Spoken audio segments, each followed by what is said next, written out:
most people if they put the teams that are playing. Well, welcome to the start of the Men's Super League. I'm joined by the wonderful Elisa Stott. Thank you for having me, Greg. No worries at all. First game on in the Men's Super League stream is Manchester Bees against Nottingham Sheriffs. A couple of new signings, or both. Yeah, definitely. Dom Holmes finally joins the side of Nottingham Sheriffs. Manchester Bees pick up Jonty Bird. Yeah. But a good start for Manchester Bees, that one player up in this game. Super League games are 30 minutes, games 15 minutes, halves. So slightly different than if you've watched Worlds before, do 20-minute halves. Yeah, it's very different. Yes, it's quite nice being back to 50, to be honest. And that's it. So Manchester Bees do pick up that first game, that first set, so 2-0 up. When you win a set, either within that 3-minute timer or by eliminating the other team, you pick up those 2 set points. If the 3-minute timer ends, the team with obviously the most amount of players will take the set points. If both teams have even players, then both teams will take 1 set point each. So any contenders that you'd like to see do Super League, and do you think, could Spartans do it again this year? I definitely think so. I think there are more teams competing for first place this season. Some teams have lost some players, some have gained some players, so I think it's going to be a spicy top 4. A phenomenal free throw there, and catch by Dom. Yeah. Really great trade. Oh. I think Sheriff's going to come out on top here. Yeah. Jordan Taylor, what he's probably known for in dodgeball, is that middle player, that aggressive middle player that he likes to take those single ball trades, and he does it very well. Yeah, they're up. Sheriff's up by 2 now, just great trades. And a lovely hit there by Josh Gordon. Yeah, very nice from Josh Gordon, just making sure he's taking the free throw on Newton. Is that when you're throwing the free throw, you're making sure that the opposing player is sort of in that position that they're hard to maneuver, when you've got your arm all the way back and you're looking to make that throw. That's when you're looking vulnerable. Yeah.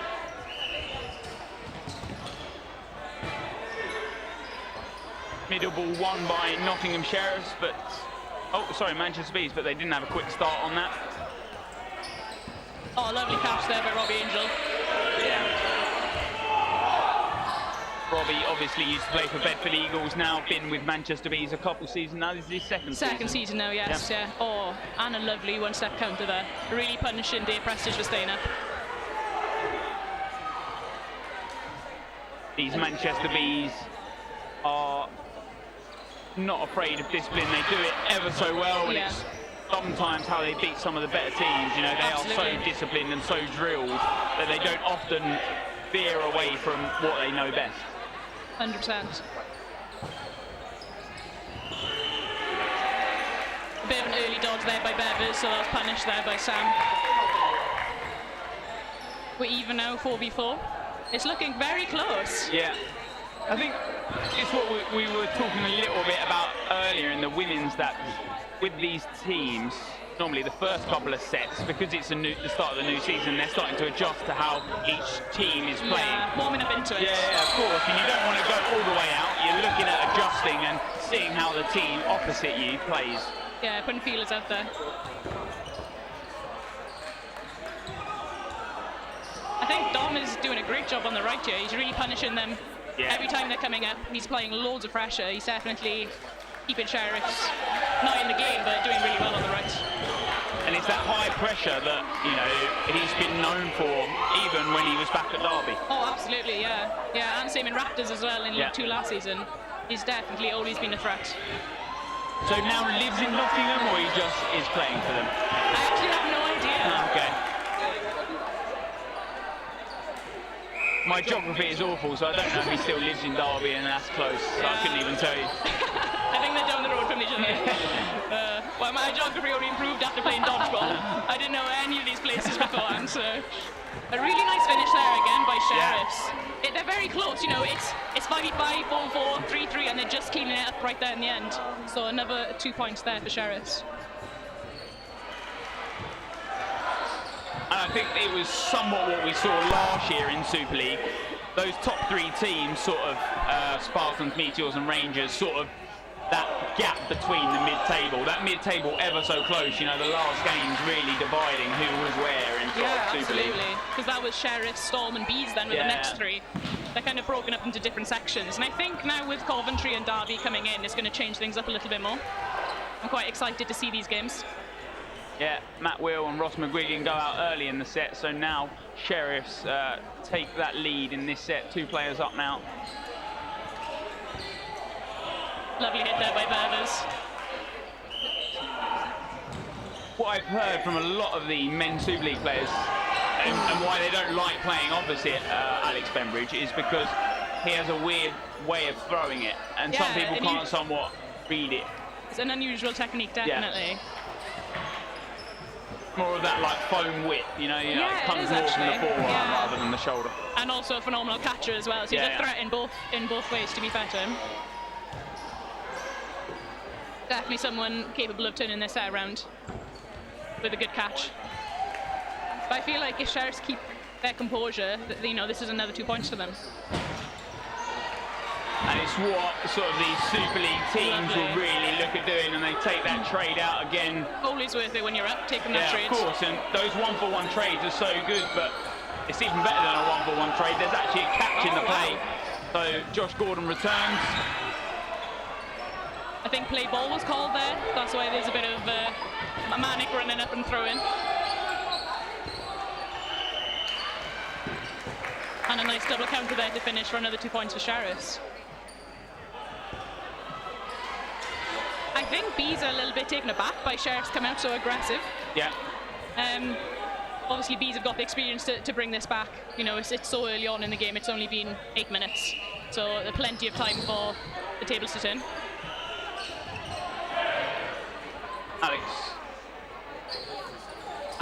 Aiden? Aiden, yeah, I was going to say. Too many Alexes. Aiden Woodall not quite finding the target off that quick start. Yeah. And it's good to apply that pressure. Yeah, and it is. Sheriffs obviously read into that. They dodge that, but he makes the 1-step counter this time.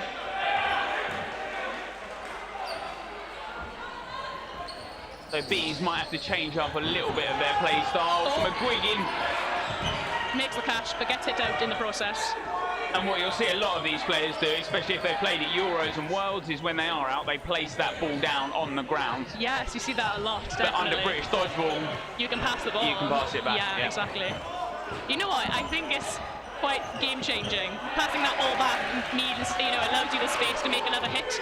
So placing that ball there it's difficult to snap out of that, but you know, it's the first game of the season. Hopefully people will start playing the British dodgeball rules and ways again. That's it. We're talking sort of next couple of years, really, we have to start looking at an amalgamation of the rule set. Yes, it's mainly just because these players that are looking to progress further past club level, European and world level, they need to be playing, you know, over the whole summer. Over the summer, we've played 3 different rule sets. Yeah, it's been crazy. Different court sizes as well. Different courts. I don't know if you watched any of the American nationals, but they play foam rules, cloth balls. So they're playing 6 balls. Oh, it's weird. It's weird. A big court. Yeah. That's weird. They must throw a lot of catches then if they've got that middle line so far away. Yeah. So. And it's that, obviously, we don't have that larger neutral zone. That's something I'd like to see come into. I know a lot of people will worry about like fingers breaking and injuries. Just move out the way. Let's get this out. Oh gosh. A lot going on in this game there. So I think that ends up with the game being 5-5. I think Aiden's coming back on. Jonty picked up that ricochet. That's nice, good awareness. You can get some game-saving catches with just good awareness on court.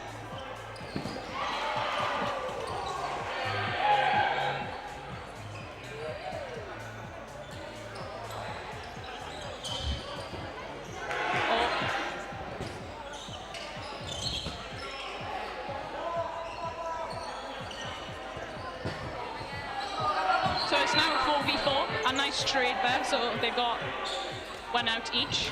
They go into attack with 3, and Jimmy did a lovely dodge to the floor. Jordan Taylor picks out Jonty there, and so now a 3-on-3, but Sheriffs do have all 5 balls. It looks like it. Should be making a hit here. Very nice.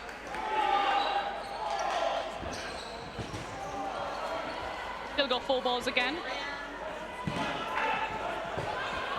And badly with a knee slide dodge, avoids the 2. Classic. Let's see what Bees can do here.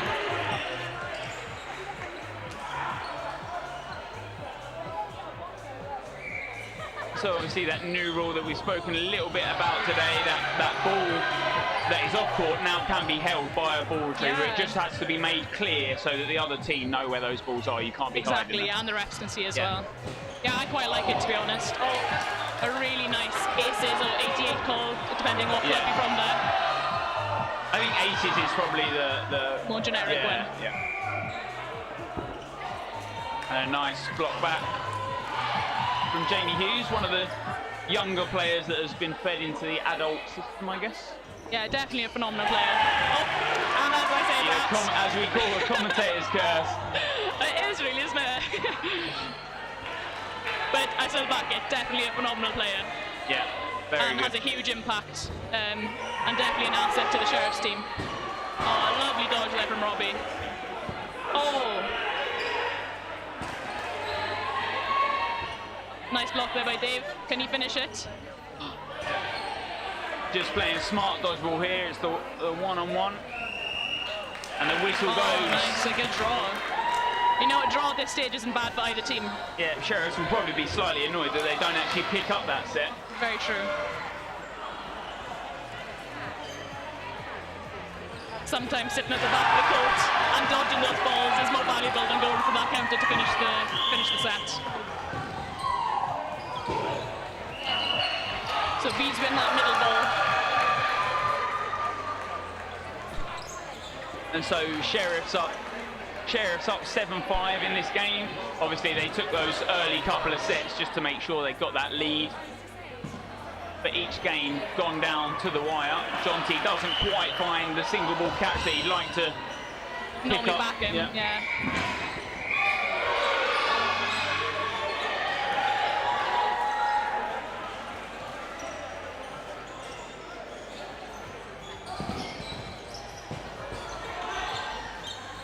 I think Bees are going to reset with 3 balls. Both teams try to figure out the balls they have on court. Bees have the 3.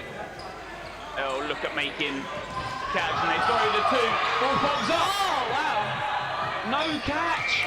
A hit burst. Oh, fair play on Jamie. Quick reactions there to hit Aiden before he secures that catch. They read Bevis very well there. The placement of those balls are perfect. In the shoulder and the knee is really good. Sheriffs are looking very strong in this set. And Matt Will now a 1v5, a big feat for any player. Absolutely. He makes the hit on Dom.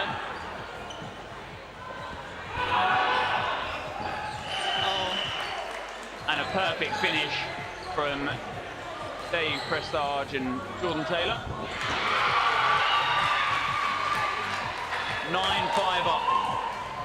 I think this might possibly be the last set they have. 1 minute In a 1 minute set, there we are. So 9-5 up, 1 minute set to play. Can Bees win this set to be within touching distance at the half? Or the Sheriffs take a bigger lead? Lovely single there from Jonty. Just getting that hit at the start just makes such a big difference. You got the control then for the rest of the set.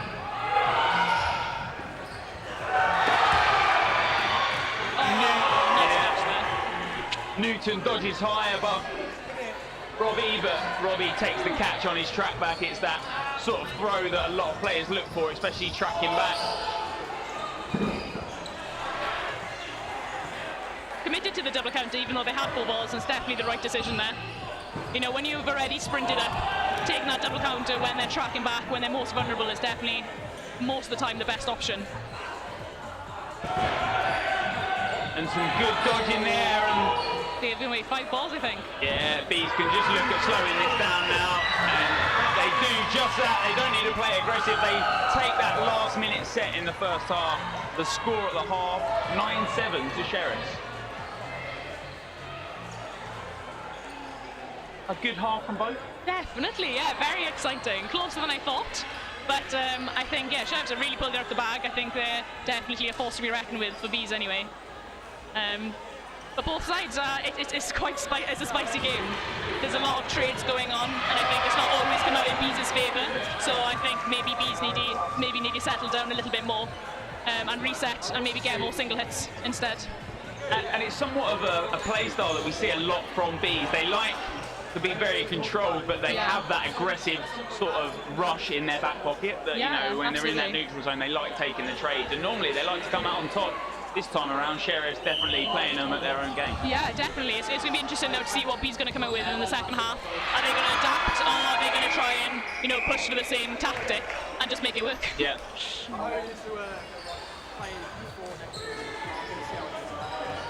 Plenty of dodgeball still to come on the British Dodgeball YouTube page. If you haven't already, subscribe, ring the notification bell, because we've got plenty of dodgeball today, but we've got 8 more league meets in this season. Yes, more spread out this season. Yeah. We don't have 3 in January this year. I didn't fancy any sort of mobility in my knees in January anyway, it's fine. And there's mixed league as well. It was like 5 weekends back to back. So I'm glad they're all spread out now. Yeah. But I think the mixed league, has that closed now, the entry? Has, right, okay, so that'll be exciting to see when the dates will be for those now. And with mixed, obviously, now at the world stage, it's something that we could see a lot more of. Definitely, I mean, it's quite popular anyway. We have 2 leagues, 2 mixed leagues in England, but I can imagine those leagues will probably start to grow a lot more. Yeah, definitely. Hopefully more teams will join. It's definitely a different dynamic. That's why I quite like the different categories. I love the different dynamics and tactics for each of the games. It's a fun spectacle to watch, and I think mix just adds the element of women's games into the men's games, and it's just a really good balance. It's a nice balance of aggressive and defensive play. Exactly. You're not always relying, like maybe a lot of people would think, that you'd rely on the men. It's, you know, it's what the women are actually doing in those mixed games that can be so clinical and absolutely, you know, so beneficial. And you know, and sometimes all you need is a woman to take out one of their wingers, their men wingers, and then suddenly, you know, you're already up. So it does definitely changes the dynamic. Where in the men's games, you know, if you're just trading one guy for a guy, it's the same thing. Yeah. We're kicking off the second half now. Bees do win that middle ball. Let's see what they can do with it. But they favoured the slower start this time. No throw from Aidan Woodall on that right wing. Newton goes for a little bit of fishing. Fishy fingers. Yeah. Fishy hands. The Sheriffs obviously that one up the single ball from Dom Holmes. Aidan Woodall, that maybe handballing background that we talk a lot about of the Central European teams.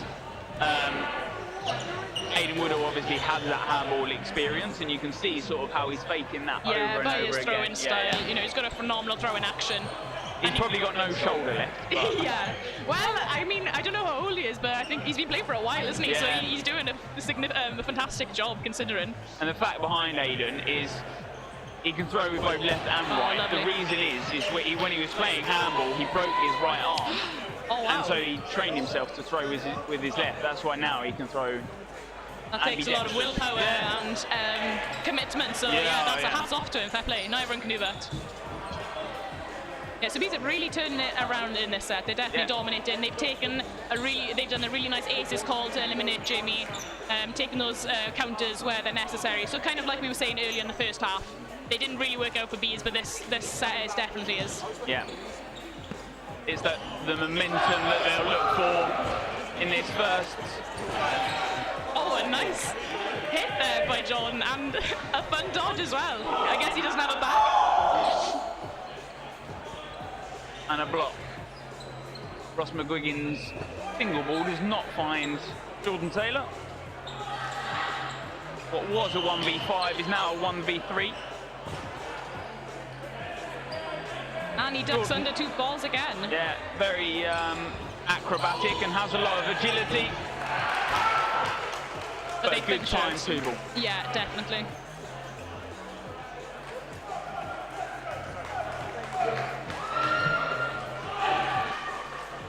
B's definitely come out more aggressive this set, I feel. And it's worked out for them.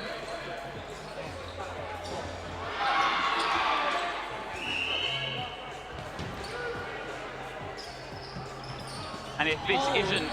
So Sheriffs get the quick start there, and Dom makes a hit on Adam badly. Yeah. A lot of pressure on the wings there from Sheriffs.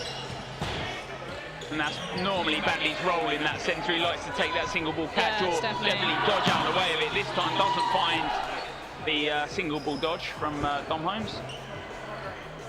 But a great game, like people have said in the YouTube comments, to the Men's Super League. Next up, could be an absolute corker. We've got Meteors versus Rangers. Oh, I can't wait. Yeah. Very Rangers excited. probably the hardest start of fixtures to the Super League. Spartans and Meteors on their round 1 list. Oh, fantastic.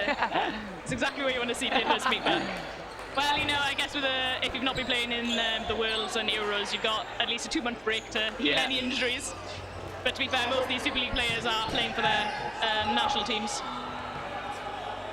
At an international level. Yeah, and now B's been fed 4 balls. They've got 4 balls in their arsenal.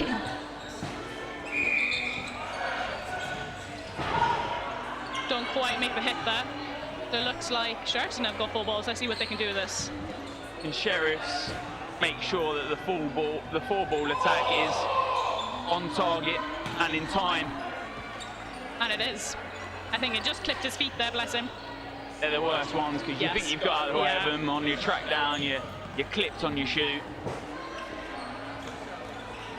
Not everyone can jump like that guy in the World Cup where he jumps and then tucks his feet in again on the way down. Some phenomenal athleticism to be able to do that. Just defies gravity. Until you said at Worlds, I thought you were talking about me, but... Oh, yeah, sorry, Greg, but not the case. I fall down and then it takes you 5 minutes to get back up. Yeah. Knees betray you on the age of 23. Dom Holmes, that ball pops up in front of him, but I think he's hit by the second anyway. Yeah, he was, yeah. Once you're hit by one, you're obviously a dead player until you make a catch. Exactly, yeah. So the only thing you can do is to attempt to catch that ball. Yeah. Going for the double counter. Nice dodge underneath that. So it's 3-on-3 once again. All of these sets are so close. It's great to see.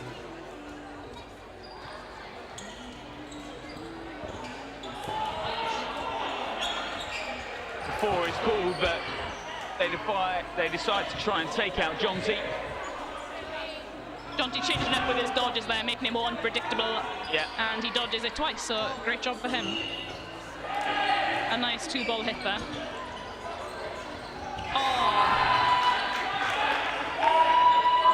You hate to see it when it happens against you. You love to see it when you do it. I think, was that a draw? It was a draw, yeah. That catch is made a successful one. No feet obviously have to be planted on the ground. Once that catch is made secure in the air, that is a catch. He's then hit on his track on his way down. So, 2 apiece. Well, out of bounds on the way down, I think. Yeah.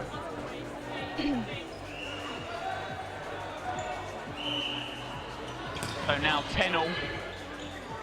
Just under 9 minutes left in this game. Gets that quick start, a really nice hit there on... And it's what Bees have done. They've really changed up that start of the set every time. Yeah. They've had the aggressive starts, but then they've also played very slow on that. And already in the start of this set, they're already that 2-player up.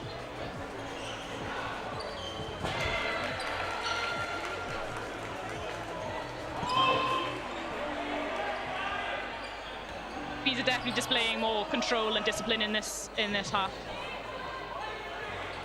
It's still 10-10 though, so it is anyone's game at this point. A lovely attempted dodge there by Jamie, just unfortunately clipping his feet or his knees there.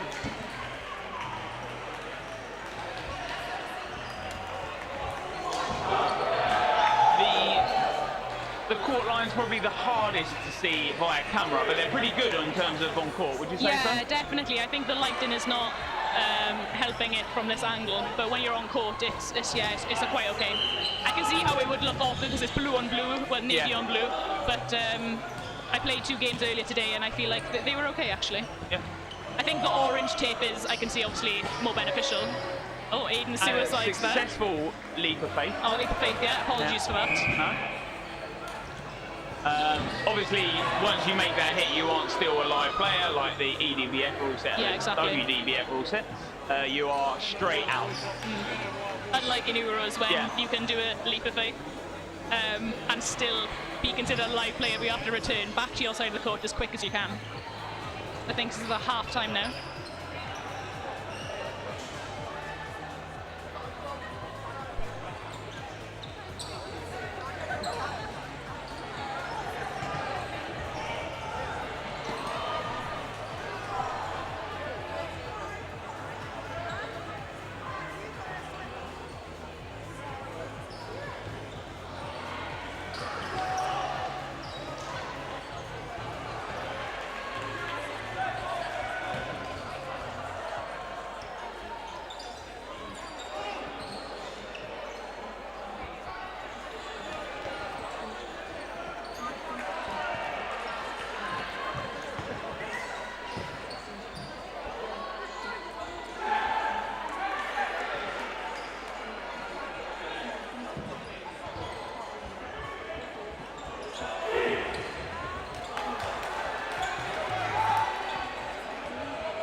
So we're back underway after that timeout.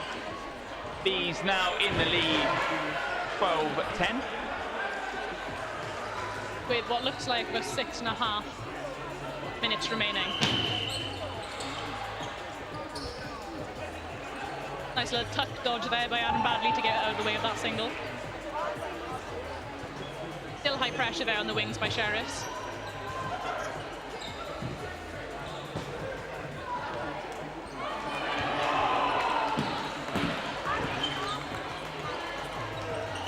That single ball from Angel on that right side does not find his target, so both teams still with 6 on court. The fake and the single ball throw comes in, ball pops up.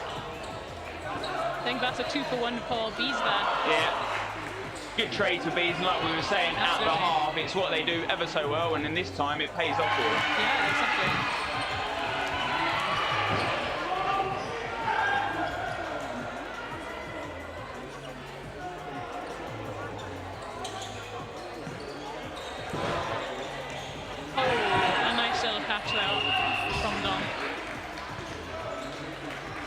But the rebound catch is made, so now Sheriffs, after that little play, and they were 2 down, are now 1 up. And now they're 4-4. Yeah, even. So the catch was made, then obviously he gets hit out. A nice read there by Matt to get that hit on Dom. The Bees are now 1 up after that play. Bees 1 up, and they've got 4 balls, so now they'll have to play super aggressive. But they're throwing at different targets, maybe not the most ideal tactic. Possibly not.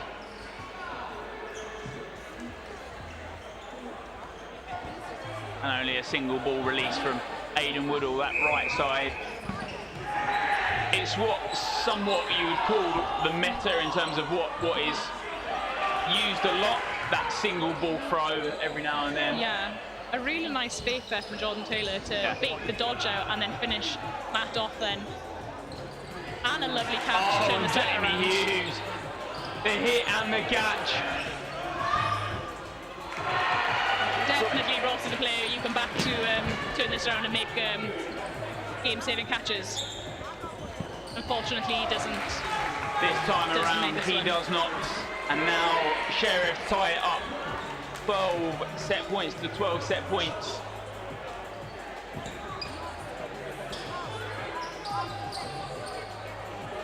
With only 4 minutes left, this game could definitely still go either way. I think Bees have definitely come out stronger in the second half. But, you know, it's still, yeah, still 12-12, so any person's game.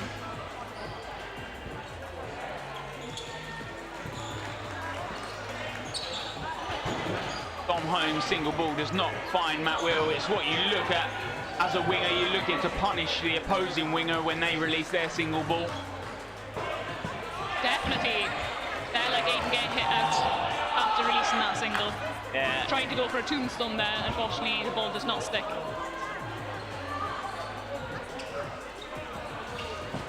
Sheriff's played some really nice dodgeball. Absolutely, in great game. dodges in the middle there. Really getting out of the way of those singles. And then making the hits on the single balls. Newton just with a fakes that right side, just making sure that Bees can't press Sheriffs anymore, but both teams even now. Oh no, Sheriffs are up. Oh, now they're not. No, they're not. Back to 4-4.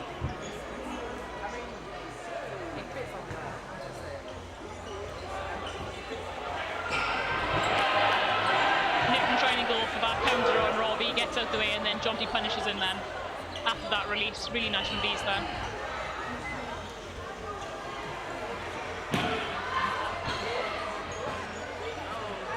Single ball release and doesn't find a target.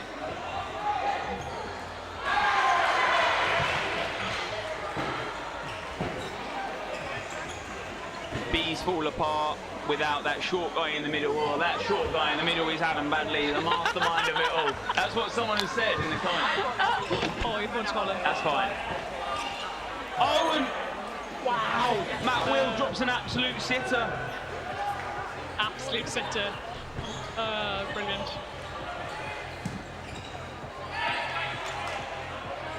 And Adam Badley hit out this time around.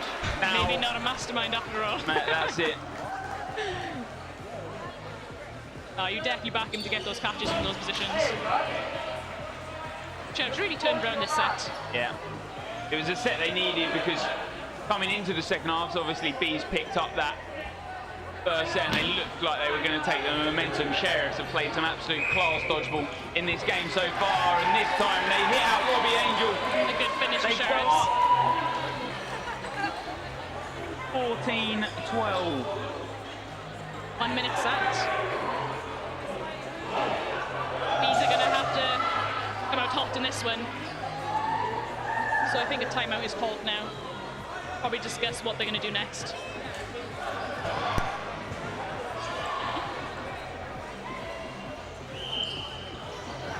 And with plenty of teams, with plenty of new players, we've also seen some new kits this time around. I've just seen the new Wessex Wolves kit, black and yellow. Interesting. Yeah. I do love black, but I feel like there's a lot of dark kits and everyone's going darker. Yeah. I think Leeds have also got new kits. Oh, interesting. Yeah, with the blue and green. I think with a big owl in the front. Looks kind of funky. I was going to make a really bad dad joke then. Oh, go on, Greg. I was going to say, who did you say that? I wish I didn't know. I gave up stand-up comedy a long time ago. Yeah, I think I'll be doing a leap of faith now. Wow. But after the timeout and Sheriffs 14-12 up, not long left. It'll be interesting now to see if Bees will take this quick start to try and get that early hit, or if they're going to play a more calm game and reset with 3. Let's see who wins middle ball first. Centre ref there, 1 minute 40 left on the clock, so the timer won't be slightly correct, but 1 minute 40 left on that clock. Single ball in the middle, won by Manchester Bees, and Aidan Woodall can't quite find his hands on it, so no quick start this time around.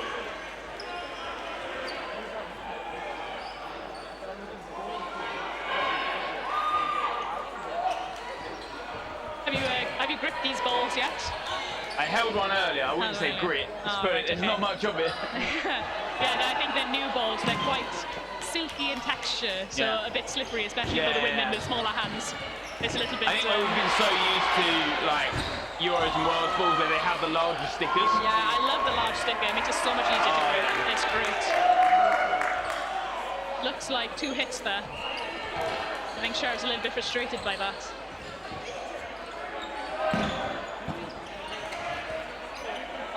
tried to get the ricochet catch, but instead goes forward and makes that hit on Jimmy. So Which puts Bees in a more comfortable position this set. Sheriffs, although they can draw this set, yeah, draws a win. A draw is a win for them if they play it out, you know, to the end, because obviously those 2 set points up.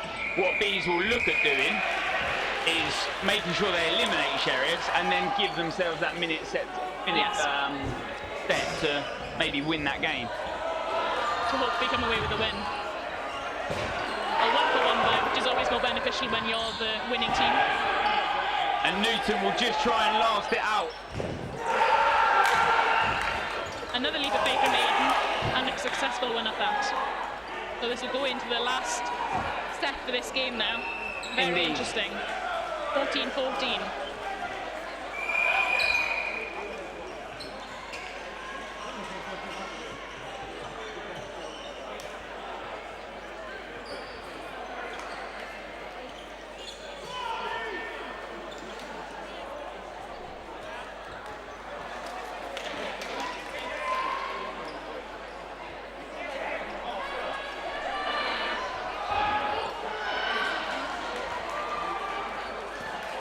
So that minute set timer. I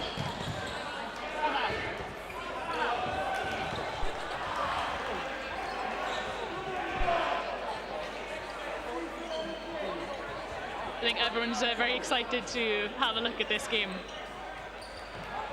Yeah, that minute set timer is all that could divide.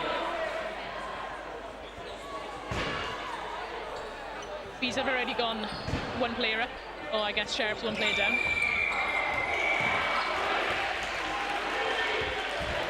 Dom tries to make that running counter, doesn't quite find its target. Oh, lovely catch there from Newton doesn't find the catch. Really nice play there.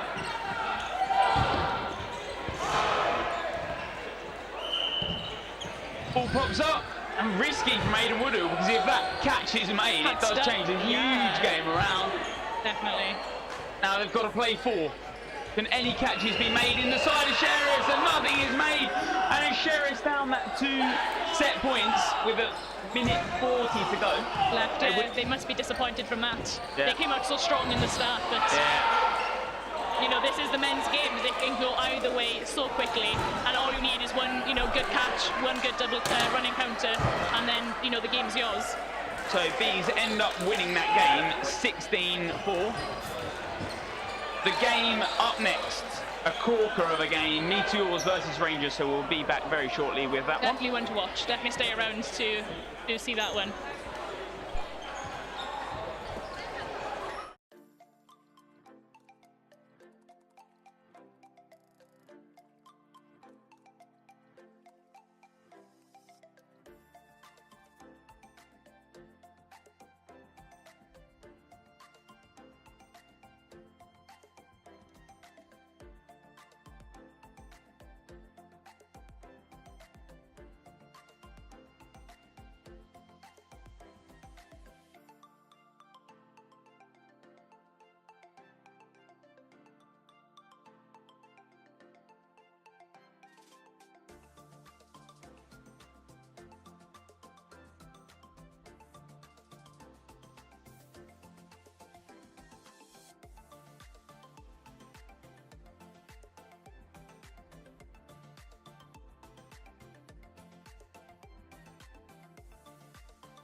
Testing. He picks up that.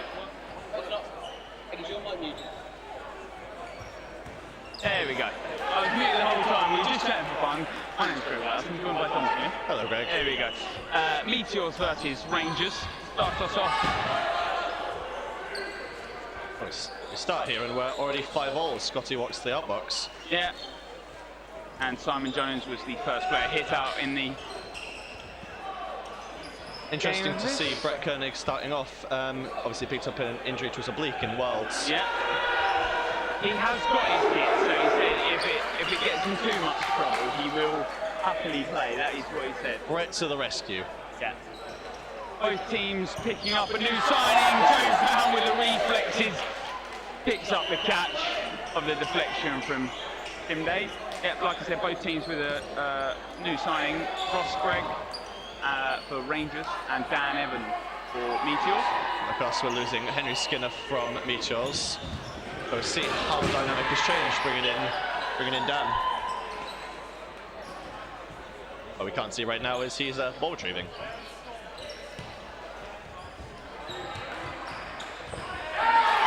But they do hit out Joe Brown, and back with two balls, Garrett Lee, Sam Mason and Ross Gregg, the side of Rangers. Nick Nesta, Nathan David and Simon Jones on the side of Meteors. Both teams very unafraid to give away the majority of balls and just throw all three at this stage. Yeah. Very gun-ho so far.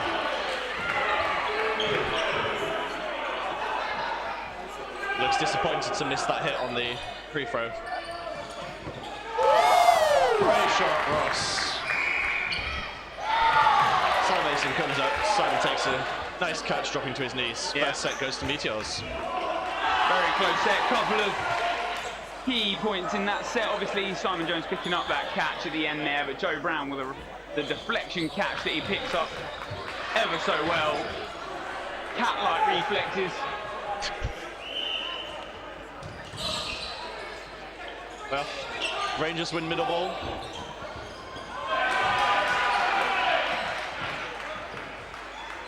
Looking early on, both teams are very even matched.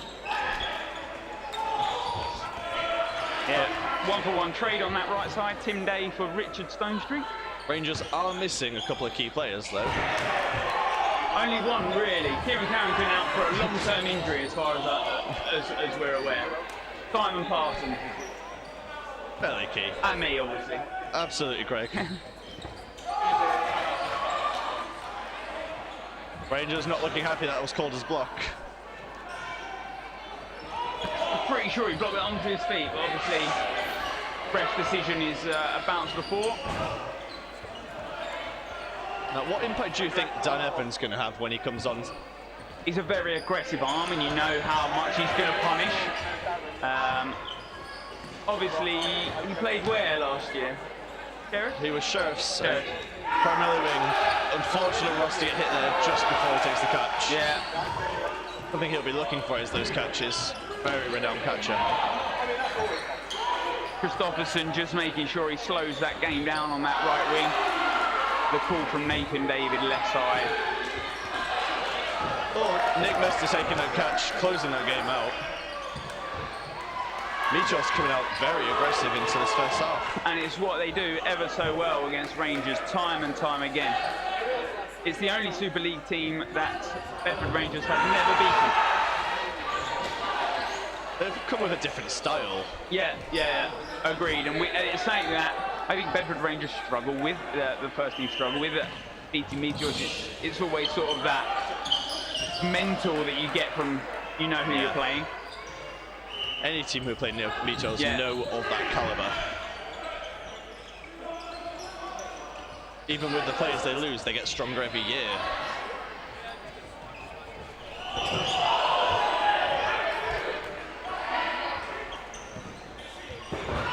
Great job by Thomas to get out of the way of that. Yeah. Scotty takes out Nathan David there, just sends him to the ground, just making sure he gets the hit. Just clipping Nathan David's fingers there. I was about to say, it's great to see Sam Mason back after a long-term injury as he heads to the outbox. Yeah, he'll be unlucky because he likes to pick up those single ball catches this time around. Doesn't go for it.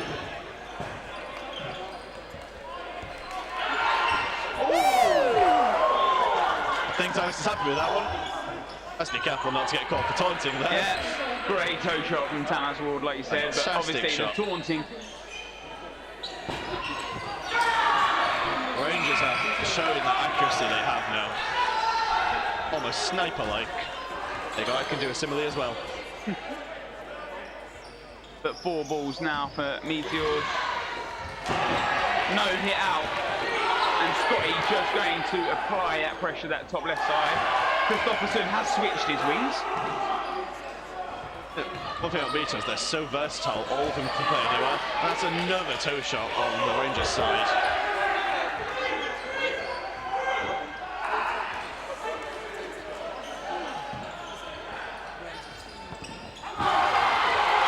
Rangers close it just the same way Meteors close it in the second set. Interesting there, because they try at different targets. They do find the 2 hits. Dan Evans reverses his top as he goes from ball retriever to player. Who's it look like taking off? Tim Day looks like he's stepping off at this point. Yeah. So Tim Day for Dan Evans, a swap on the right wing. Let's see what impact the new signing has. And so the score 4-2 to Meteors. And Dan Evans. And there's the curse of the commentator. Yes. And as we say, what has he got to offer? He offers himself to the outbox stomp. Ooh.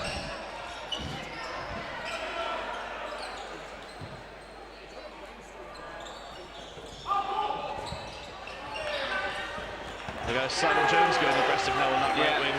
Good honesty from Ross Gregg there. Always the honest player, Ross. But Whitelaw probably should have punished Jones on the single ball attack. And another toe shot for Thomas Ward, absolutely on fire with this. He's just making sure he's shutting Nathan David down every time. It's a real difference. Last time these two faced, Meteors did a good job shutting down Tamas. Now it's Tamas who seems to be in control at this point. I'm just watching Brett's face in that sub-box thinking, when's he going to bring himself on? And he is starting to warm up, whether he's starting to warm up for the play or not. Great trading there. Meteors come out on top of it. Yeah. Only 1 player up Meteors now.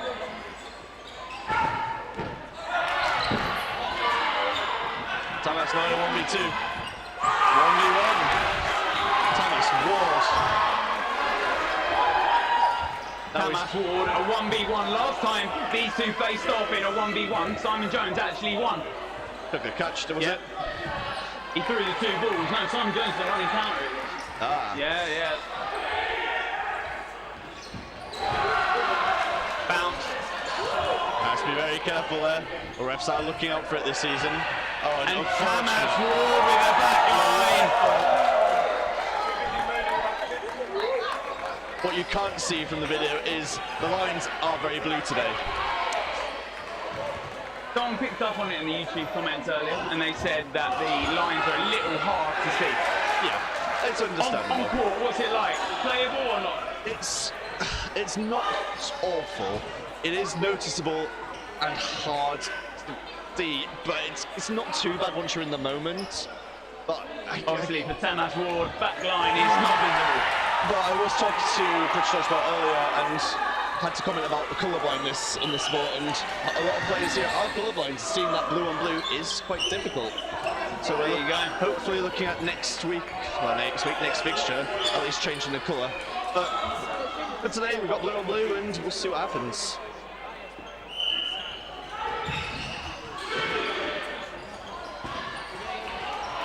Great honesty there from Nick Mester. Yeah. Stone Street on that right, just finding the toe shots.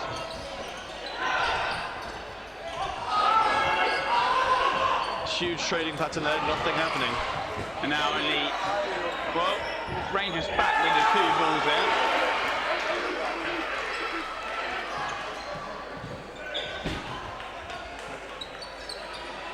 Nathan backing himself to launch it down the middle there.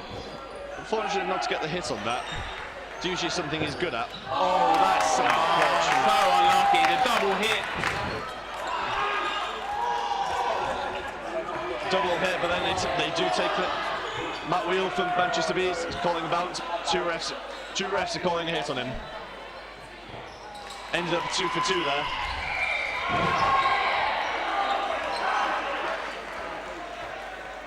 Rangers leading the set, 1 player advantage. With that, I'd say 4 balls, 4 balls now in hand. Yeah. Well, would have been in hand.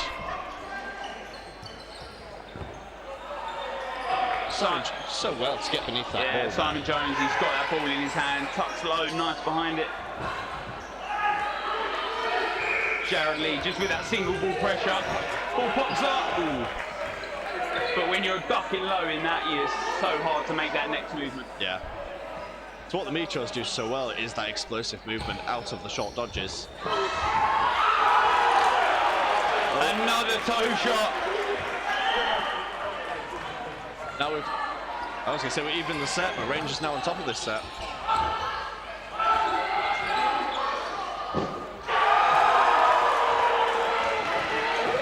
And Rangers now with 3 balls. That 1 player up, it's the set they'll need to look at to make sure they're coming back.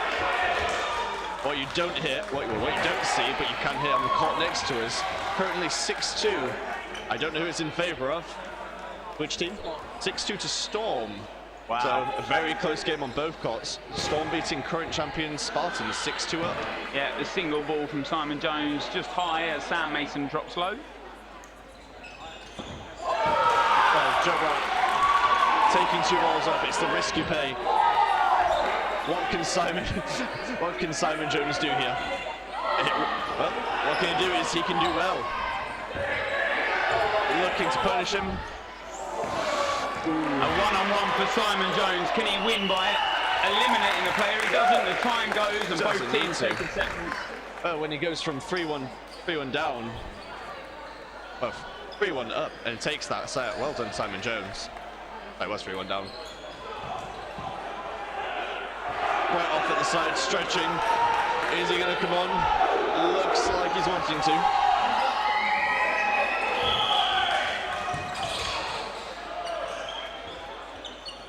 Third ball goes to Rangers this time. Tamas doing a very risky play there, running up on his own. Rich Stone Street though getting the punish. Yeah. Tim Day obviously back on Simon Jones in ball retriever duty now, and Jared Lee subbed off for Lewis Smith. I imagine after that big set there, they'll want a rest. Yeah. Simon Jones did really well there to close that set out. Joe Brown taking that sitting catch. Yeah. Unfortunate Scotty where that ball ended up. But just like that, Meteors then go back with the attack. And it's what Ward does so well. He applies that high pressure up court. It's hard to think of anyone in the league who's got the pressure and aggression up court that Tamas does. Yeah, and I think everyone expects and knows he's going to do that, but still panics over it. Yeah. Here's the thing about being unpredictable. Tamas's fake and aggression on court is so good. It's unreal. But you also know he sometimes does release it, so his fakes aren't just there for show. Stone Street taken out. Oh, Nick Lester, unfortunate there. Messed up, and he took out Evans, who hasn't really found his footing in this game. A tough side to come into, I guess, when you're playing him for Meteors. Something straight, as in going straight across to Meteors and having 2 of their biggest games in the first fixture. He has got a tough task ahead of him. I was going to say, Nathan David, one of your balls is not live. To make a ball live, they do have to go past that return line. But you can't see it, but it's towards the back of the court, 3 meters from the back line.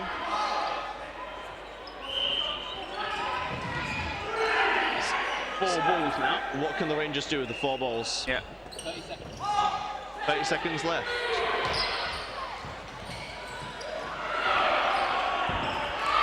They throw 3 of them at Nathan David. Unable to make that catch. And as Rangers happy to play this time out and just block back, they'll look at picking up these 2 set points. Mason, right decision there, decides not to go for it this time around. Rangers playing that very smart, just slowing the set down, not letting the 2 Meteors get into it. Yeah. And then waiting for the 4 balls and then picking off Nathan David. As we go into half-time, it is currently 7-5, the Meteors. 7-5 to Meteors, very close game. Meteors looked like they were going to start taking the lead and started to have a lot of momentum in their favour. Obviously, Rangers turned it around with a couple of good sets in. Who do you think's going to top this? We're taking off your Ranger hat and putting on your commentator Greg hat. Who do you think is going to win this game? Meteors. And I'll tell you why. It's the mental edge that they have time and time and time again. Yeah. Rangers for me, and I said this, you know, I may be involved with running the club, but as the first, sometimes they let their head, you know, get too far away from them. Yes. And they can't settle into it. If they settle down, start talking and trusting that, you know, the other 5 players, or all 6 of them on court, are trusting within each other, they'll win this game. I think dodgeball mentality is a big thing people forget about. Raw ability is great, but you need to have that mindset when you go down or when you go up to withhold yourself. Sometimes teams forget that. Meteors do so well, it is that mental game.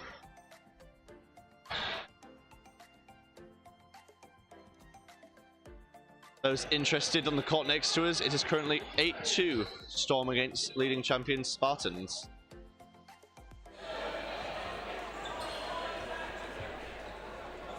The leagues have got very interesting this year, and that's not just me having my Derby hat on.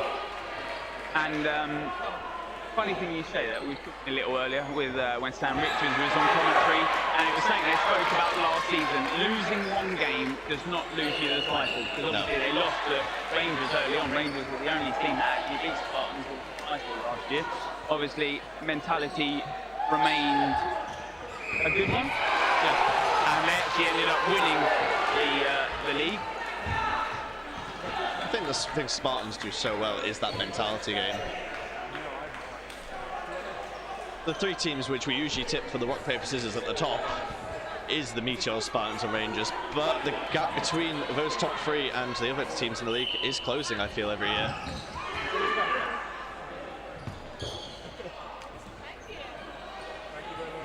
There we go, preparing for the second half now. Current score 7-5 to Meteors.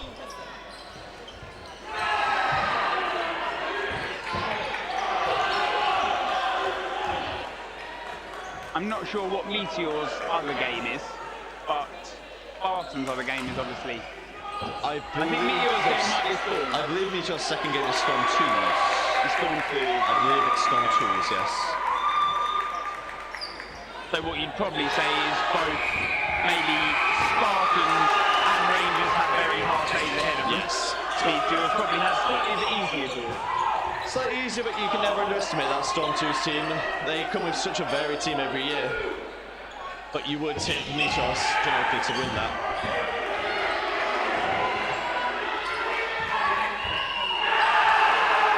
Just fixing it. There's currently not half-time, don't worry. The game is underway. In case you missed it, Tamas going off the bat for Dan Evans, and Scotty just getting clipped on the toe there. But Rangers now do have 4. 4 balls to Rangers.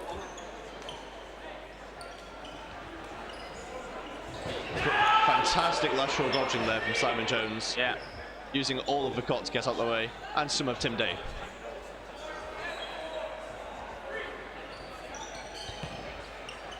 Tim Day just providing that experience that he's shown time and time again. He also does have a dominant presence at subcourt. Yeah. Another one of these very unpredictable players who will just do things.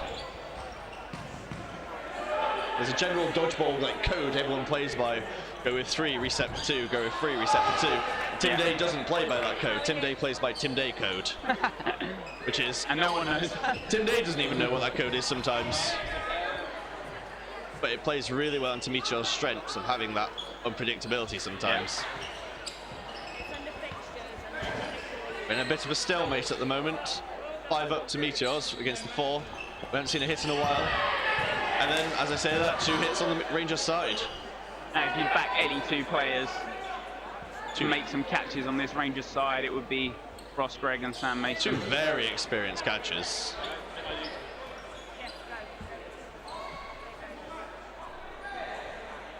As we say, 3 very experienced throwers coming up.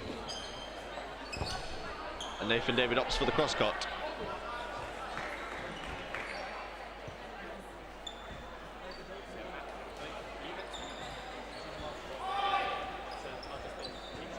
Tim Day still doing Tim Day stuff up court. Yeah, happy to apply that bit of pressure. Fakes, doesn't need to throw. Great dodge by Ross there. It's a good signing to come across. Coming across from the Cyclones to Rangers, he seems to be fitting in nicely. Yeah, we saw some great pre-season dodgeball.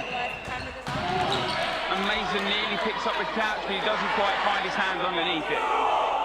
Mason, who has been known for his catching, maybe hasn't quite found his catching in this game. He's a fantastic catcher. Very agile and unpredictable with his catching style. But it is a hard game to come into as a catcher. And Meteors happily going to play that game out. And Mason now subbed off. Jared Lee joins the Rangers starting 6 now. Meteors happy to play the same lineup. David Christopherson subbed off still.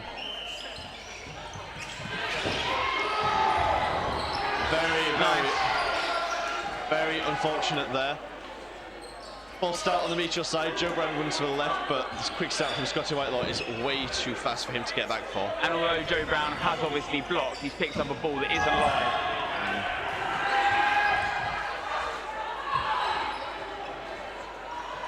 So that is an out. Oh, and a deflection catch. Nightmares for Rangers. Those are always the worst ones. Oh, they feel so bad. You get the hit and it looks beautiful. Only for a deflection catch. Oh, Thomas goes for a run. Meteors really switching on the pressure this half.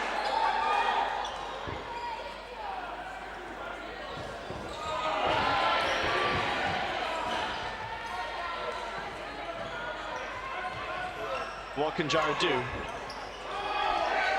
Fires a single, but does not find the target of Nathan David. He's got a hard task ahead of him, 1v3 against 3 experienced Meteors players. But fantastic catcher Jared is. Just unfortunate enough, that ball flies over behind him. So with that set going in the favour of Meteors, it's now 11-5 to... The Rangers are going to have to do something to switch it up here. I think timeout has been called on the Rangers side. A needed timeout. Yeah, I would agree. I think it's just a nice stop, think what we're doing, try and change something. I think Meteors have momentum at this point. They need to shut down that Meteors aggression, and yes, luck plays a bit of a favour in the sport. That pop-up catch was unfortunate. But Rangers need to be switching on that aggression, taking those hits now, I believe.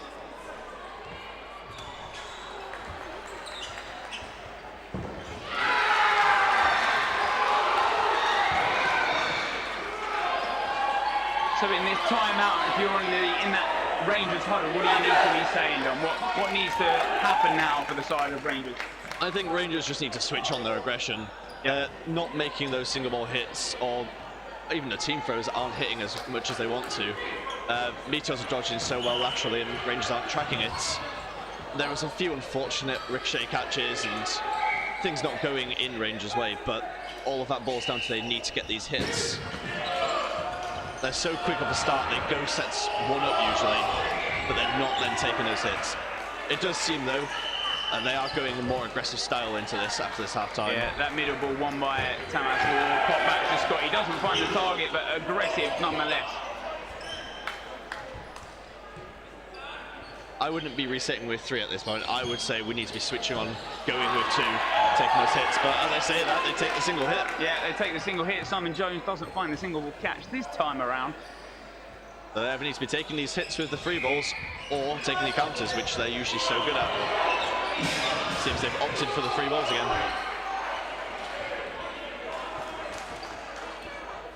And now you can't be giving away catches here. Dan Evans on that top left side. I'd say it's a very crucial set for the Rangers. It will determine the momentum going into the final few sets. Win this and they could still claw it back. Good pressure in by Ward. Meteors fire up. There we go, that's the aggression that Rangers need to be bringing into this. Fire it into chest, back to your arm, you know. I said the arms on that Meteor side are huge. They just need to back themselves. And that's a nice trade. Lee obviously got the backup from Stone Street. And that's what Meteors have been doing well this game. Rangers are now switching on doing the same. Taking that single ball and going aggressive with it.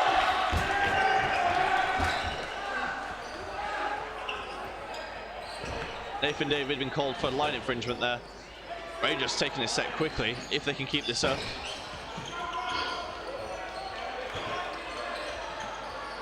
The pre-throw hits Jared Lee. Yeah, Rangers think they've taken Christopherson there, but no call out this time.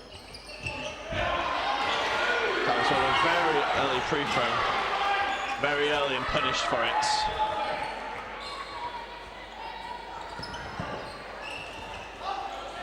And Meteor switch on that aggression. It's what they've done time and time again in this game. Rangers need this set to go their way. And what Meteors have done, and they've got that mental edge that we spoke about at that timeout and at the half. Scotty Weiler just a fantastic free throw there. Now in a 1v1 against Joe Brown, what can he do? Scotty's notoriously quick up court with a really high power throw, but Joe is a fantastic dodger and catcher. 2-ball block there. Yeah, this set means a lot to Rangers. Yeah, Joe Brown will happily take a draw in this. Well, no, Meteor's happy with that set. Yeah, so now 12-6, 3 sets in between this scoreline, but 6 minutes 30 left on the clock. Plenty of time. 3 games left. Still possible. Or 2 slow resets. Yeah. I reckon you'll see Meteors starting to slow the pace down as Rangers up the tempo. Oh, unfortunate there. False start on the Meteor side, meaning that centre ball going straight to Rich Stone Street. Scotty taking it. Meteors really shouldn't be doing this at this point in the game. They need to be slowing it down. Will they sacrifice 5 players? Oh, another false start. Another full start. That'll be 2 from the start. It's fine, he didn't pass that start line. Balls are in hand, so 5 balls now to the Rangers side. Have to punish here, have to take out 2 from the start. You need 2 hits here. Yeah. And that they do. Only 1. Only the 1. 1 on Dan, missing, bouncing just shy of him. Yeah. The Meteors have done well there to avoid that. And Rangers switch on the aggression. Scotty, fantastic from the cut catch. Volleying up and down on him. This is what Rangers need to be doing. They need to be going for these. Yeah. They need to start, I think, changing up their play. Stop from the 1 ball. Switch on to that 2. Start looking at aggressive 2. And not only that, they need to be hitting the aggressive 2. There's so many sets in this game that should have gone Rangers' way. There was 2, I think, where they were 5-2 up. But that just shows the lethality of that Meteor side. Their heads never drop and they're going for these sets even when they're 2-5 down.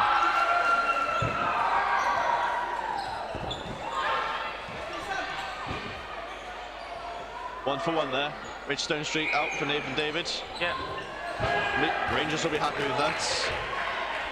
And you can happily take those 1-for-1 trades. It's not what they should have been doing earlier, and like, you know, trying to risk it all and not take anyone with you. Yeah, you always want to be looking for a trade at this level. Well left there by Lewis, not wanting that ball. Yeah. Smart dodgeball. Yeah, and it's what he really should have been doing throughout. Oh, but that's some good. It's a fantastic shot. Yeah, really nice. One on the shoulder, one on the knee. And now they've just given away the fourth, but And Scotty take this pre-throw? Can he take the charge into Simon Jones? He does. Simon Jones, great honesty there. This is the aggression that Meteors need to contest with now. And this is Tim Day's bread and butter. He can happily just take a single ball every time Whitelaw goes for it. Yep, it's the right decision to do. Yeah. Right decision. Yeah, you need to be getting this set quickly. Yep, and they need to be taking this hit. And they do. They do. Smart from Ross Gregg and Tamas Ward.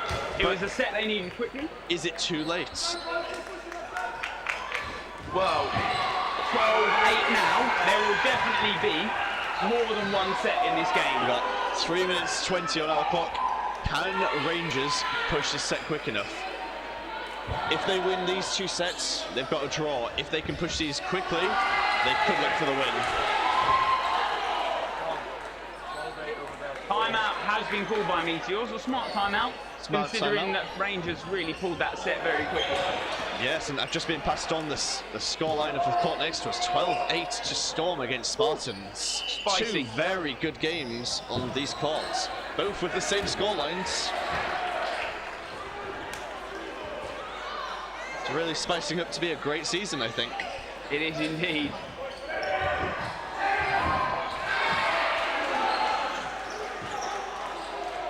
Rangers have definitely pulled that strong mentality out in these last couple of sets. It's what this momentum that they've had before, they need to carry on forward. They've just come out with aggression. That's all they needed to do was aggression, aggression, aggression. And that set they did, and it worked. What Meteors now need to do is slow this set down, get up and slow it. They can't afford Rangers to get into this set. There will be approximately about 4 minutes left. Ooh.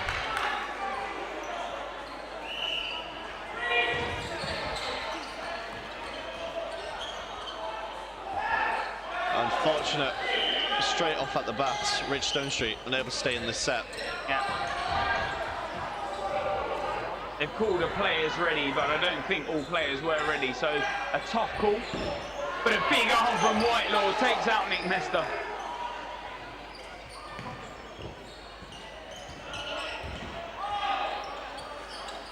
So all Meteors needs to do now is slow this game down to this pace. Yeah. And it's what they can do so well. They have the aggression, but they also have that defensive line in their back pocket. It's what has obviously shown how great they can be. Nathan David, they're happy just to wait for that ball to roll, take that second ball. They're playing very slow dodgeball, Meteors, but it's what they need to do. They're playing it right. Rangers getting frustrated. They need to be getting these hits. They need to be going aggressive. Simple block for Ross Gregg.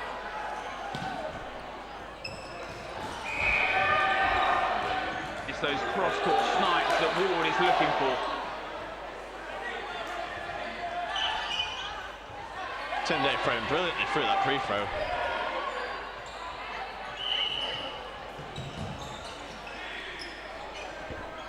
Blocked by Nathan David. A very great low dodge there by Tamas. And Ward now dropping. 4 balls to the side of Rangers. They need to be punishing this. They need to get hit there. Yeah.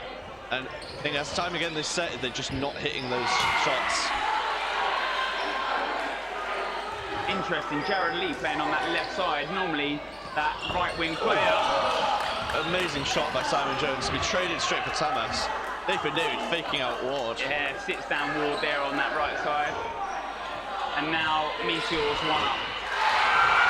And that's it. So when Rangers have the 4 balls, they're not hitting. When Meteors have the balls, they're hitting. Yeah. Time's been paused.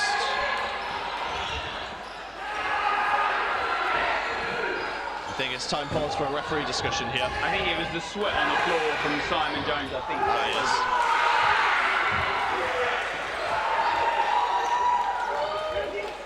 Looking at the court next to us whilst it's paused. Currently 12-10 to Storm. Very close game on both courts.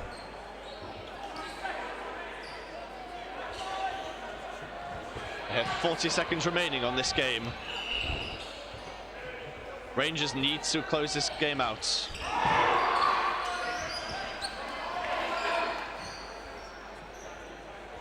Around 30 seconds now. What can they do? Well, there'll definitely be another set, so there will. Rangers will have to pull something magical out. Oh, Josh Gregg nearly takes the catch, but he can't find it this time around. Can Tamas do anything in this 1v3? 15 seconds of this game. There will still be a minute set, I believe. Good shot. Great dodge by Tamas. He's got to go. He needs to hit. And he can't do that. And that seals the game. There will still be, I believe, a 1 minute set. Yeah. And so the score 14-8. So can Rangers pull that one set that could be so clinical later on in the season? That's the thing. Even losing the match, it may come down to set difference later on. They may be disappointed about losing, but they need to still get this set. Yeah. A scoreline of 14-10 in the end, if they win this set, will maybe help them later on in the season. And I believe is the closest scoreline they ever would have achieved anyway. Yeah, they still need to push it. We don't want this to go to 16-8, but that will just show the type of game that Meteors have had. I imagine he doesn't look it. I imagine Brett will be happy over there in the corner.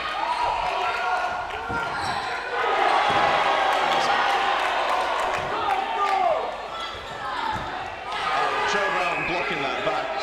And Nick Mester catches. That just sums up Meteors here. They're just so good at that deflection catch. They are still only one player up on the Meteor side, and Nick Mester takes a second. And straight into a block.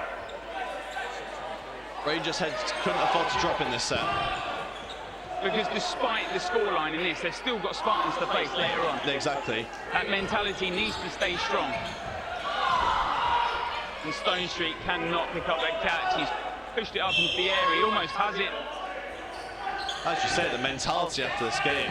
They have got another tough game after this. They need to bring it back and recuperate and not bring this loss into the next game. And that seals it. And Meteors take that final set, the final score in that game, 16-8. Fantastic game. I think there's just sheer aggression that the Meteors brought into that game was impactful going into it. Actually, just a brilliant game all around. And it looks like, on the other court, Storm could be taking that 12-all at the moment, not long left on the clock. I'll stick with you for this, Greg, until I need to go on for my next game. 12-all.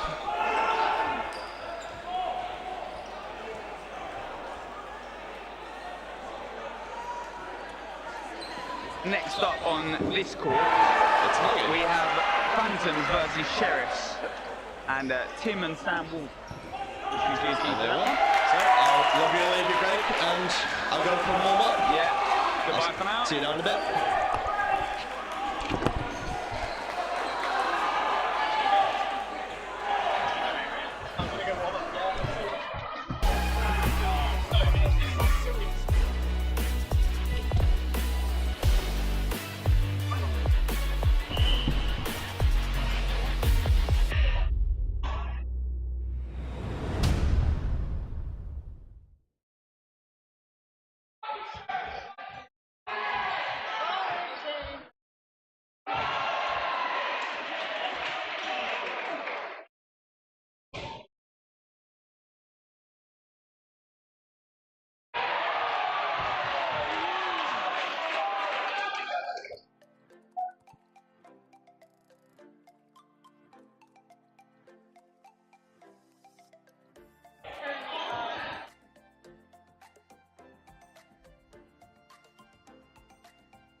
I'll give you a 3, 2, 1, you're on.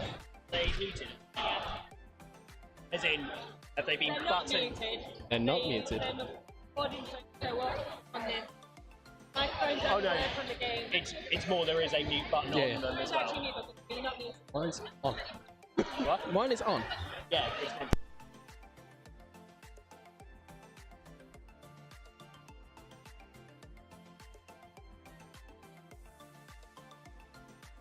And then you're just like, wait, what did my commentator say? Oh, God, that's hot. Yeah, I think there's been a lot of sweat on these today. Good game, good result. Yeah, I'll take it. It's always going to be a tough game. Yeah, I think we were quite sloppy, but at the same time, they made quite a few mistakes as well. Yeah. I think it's just that first game of the season, playing Naturally. with remembering, oh, I am allowed to pass the ball, I don't have to put it down. Oh, I can't, yeah, I'm starting on court and not off court. I mean, coming into this, Sheriffs are a bit defeated after that Bees game. Went down to a final minute set, and Bees took it. Sheriffs took a commanding lead at the start. I think Derby are coming into this quite confident after the Wessex game. Seem to have a confident win. They've both played. This is the second game for both. You know. To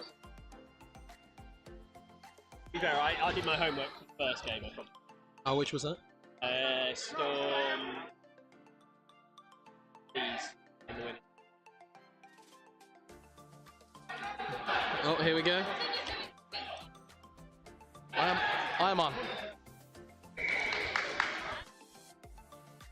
Let's do this. Oh, someone's not done the transition.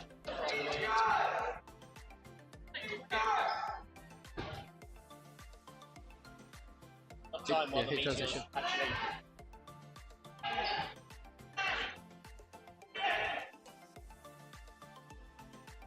So just go straight for game. It's alright, we've got Meteors. Ah, we got time. We got time.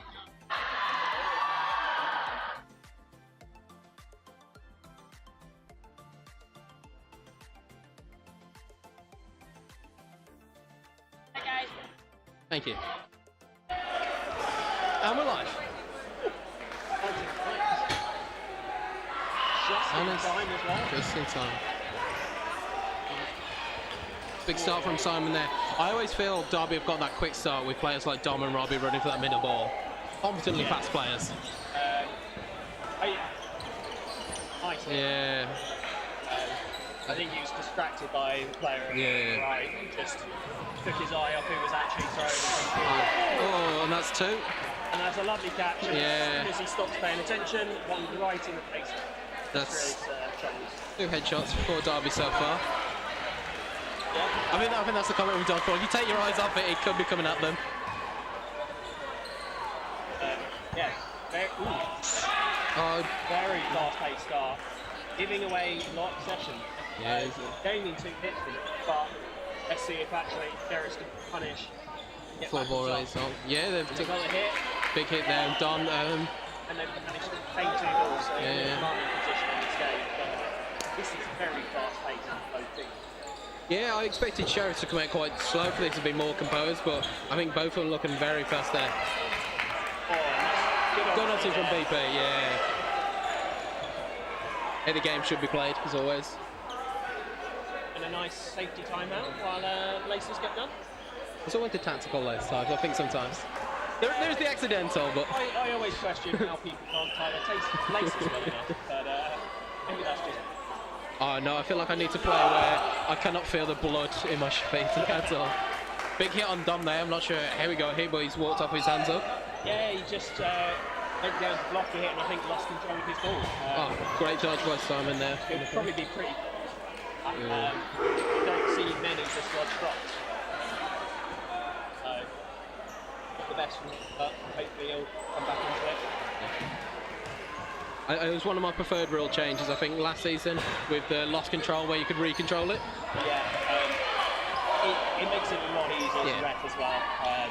Not having to The argument if your not hands are only twisted. worry about where every single one of the cycles are, but see whether it's decisions on the back. Oh, A little bit of a... yeah.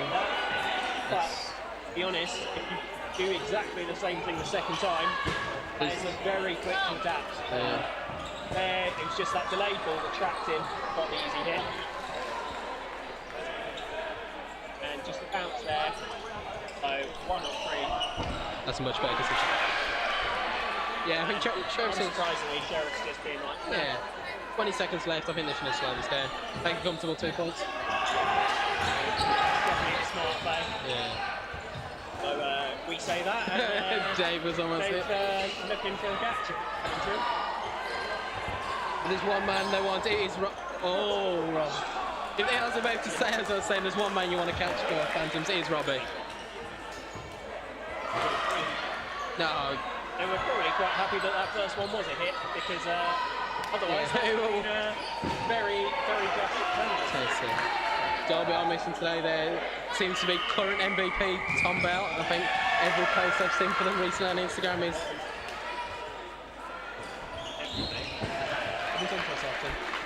Cheers, Tim.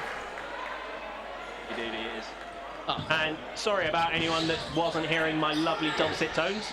My mic was switched off, so thank you for the technical team. I think you can't blame the technical team. We're just here to talk. Yeah. we were doing a great job talking. Unfortunately, no one could hear us. Such hear me.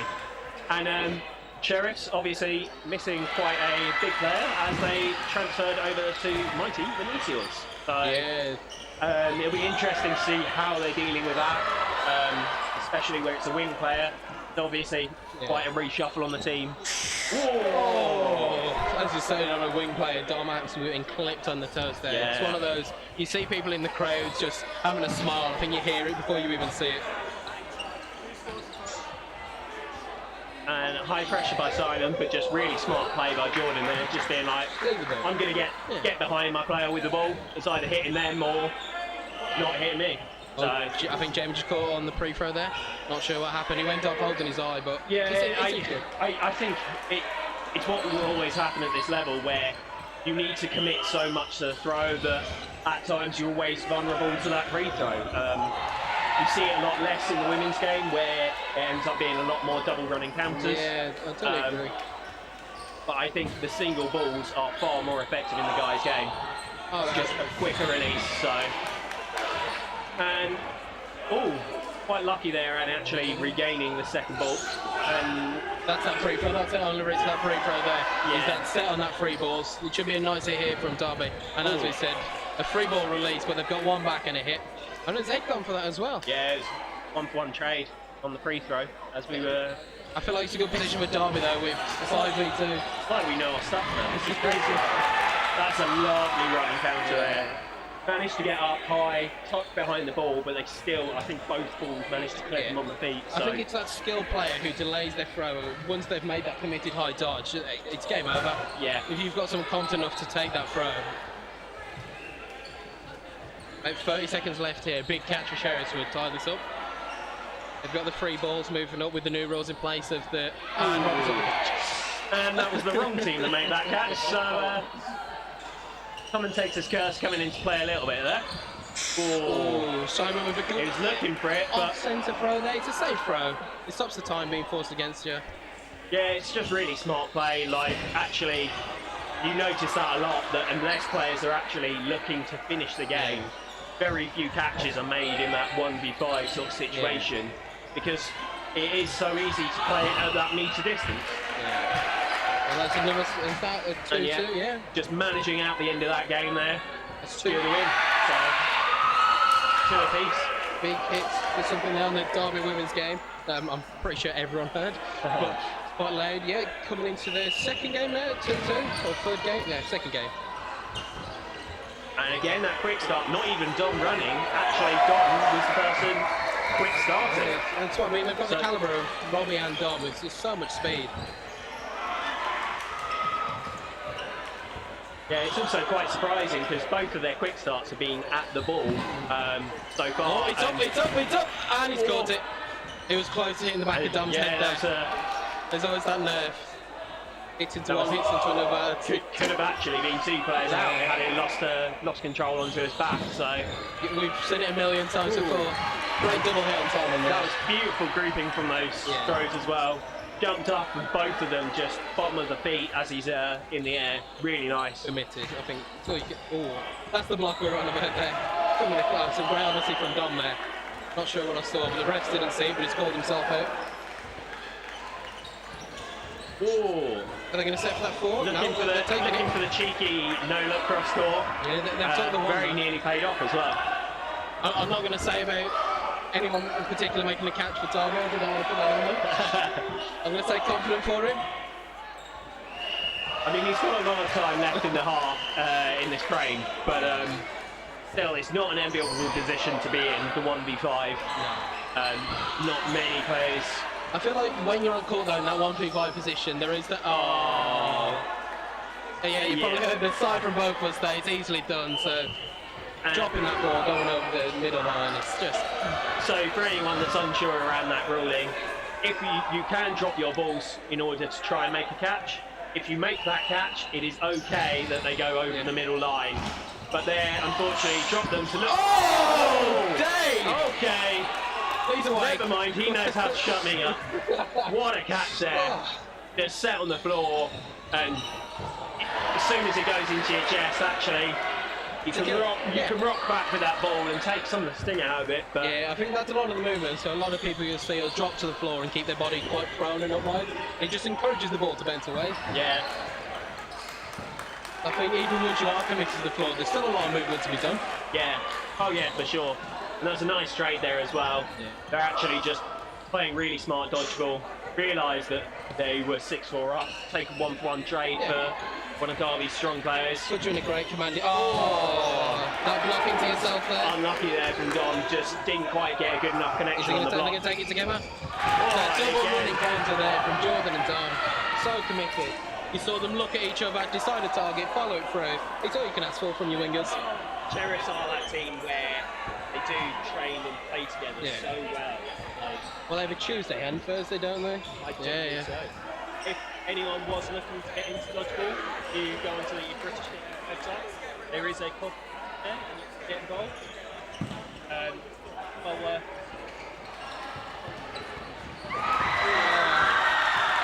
And there's always that nerve with that multi-single ball release of the first catch. You'll take the hit after every day, but it's not able to catch first. It's where we talk about here. You probably heard just the time in the grouping. I think it's a key element of it. Sheriff's going 6-2 up, commanding a good lead. About 2 games left before the half. Getting that quick. They're always focused on the ball, though. Yeah, I think actually, if they get that ball out quick, hold the 2 balls on the left-hand side of the court, look at it, opens up a hit on the right with a single on the other balls. Something that I think is quite underutilized. Oh, there was the double. Yeah, I didn't think it was. I thought it skimmed Jordan Taylor, but no, it did. Oh, he's thinking about it. You see with his arms, go out, come in. We never encourage that fishing, unless it's needed. Oh. Another block into the third. Just, I think a lot of this is people's first game back. Yeah. Second for both. First league beat back. First league beat back. It's just not quite ready for how quickly someone wants to come and release it. Yeah, I think you get into that condition against playing your own team. You're not always throwing at absolutely 1,000%. And when you do show up to league, everyone's out to make those hits. Well, it's also that you get used to how people throw as well. So you know, okay, that ball is coming here. Oh! You see that track back there, and quick turnaround to check if he touched the line. Confident enough though. Yeah, if there's one person probably don't want to be throwing out on the track back. Oh! Nearly taken out the line rec as well, but would that be a potential issue there if he just absolutely clattered into the line rec? I think that it is on the line rec to be aware of the game and move out the way. I think that's fair. But obviously, we don't want to see some excuse players just running out the line.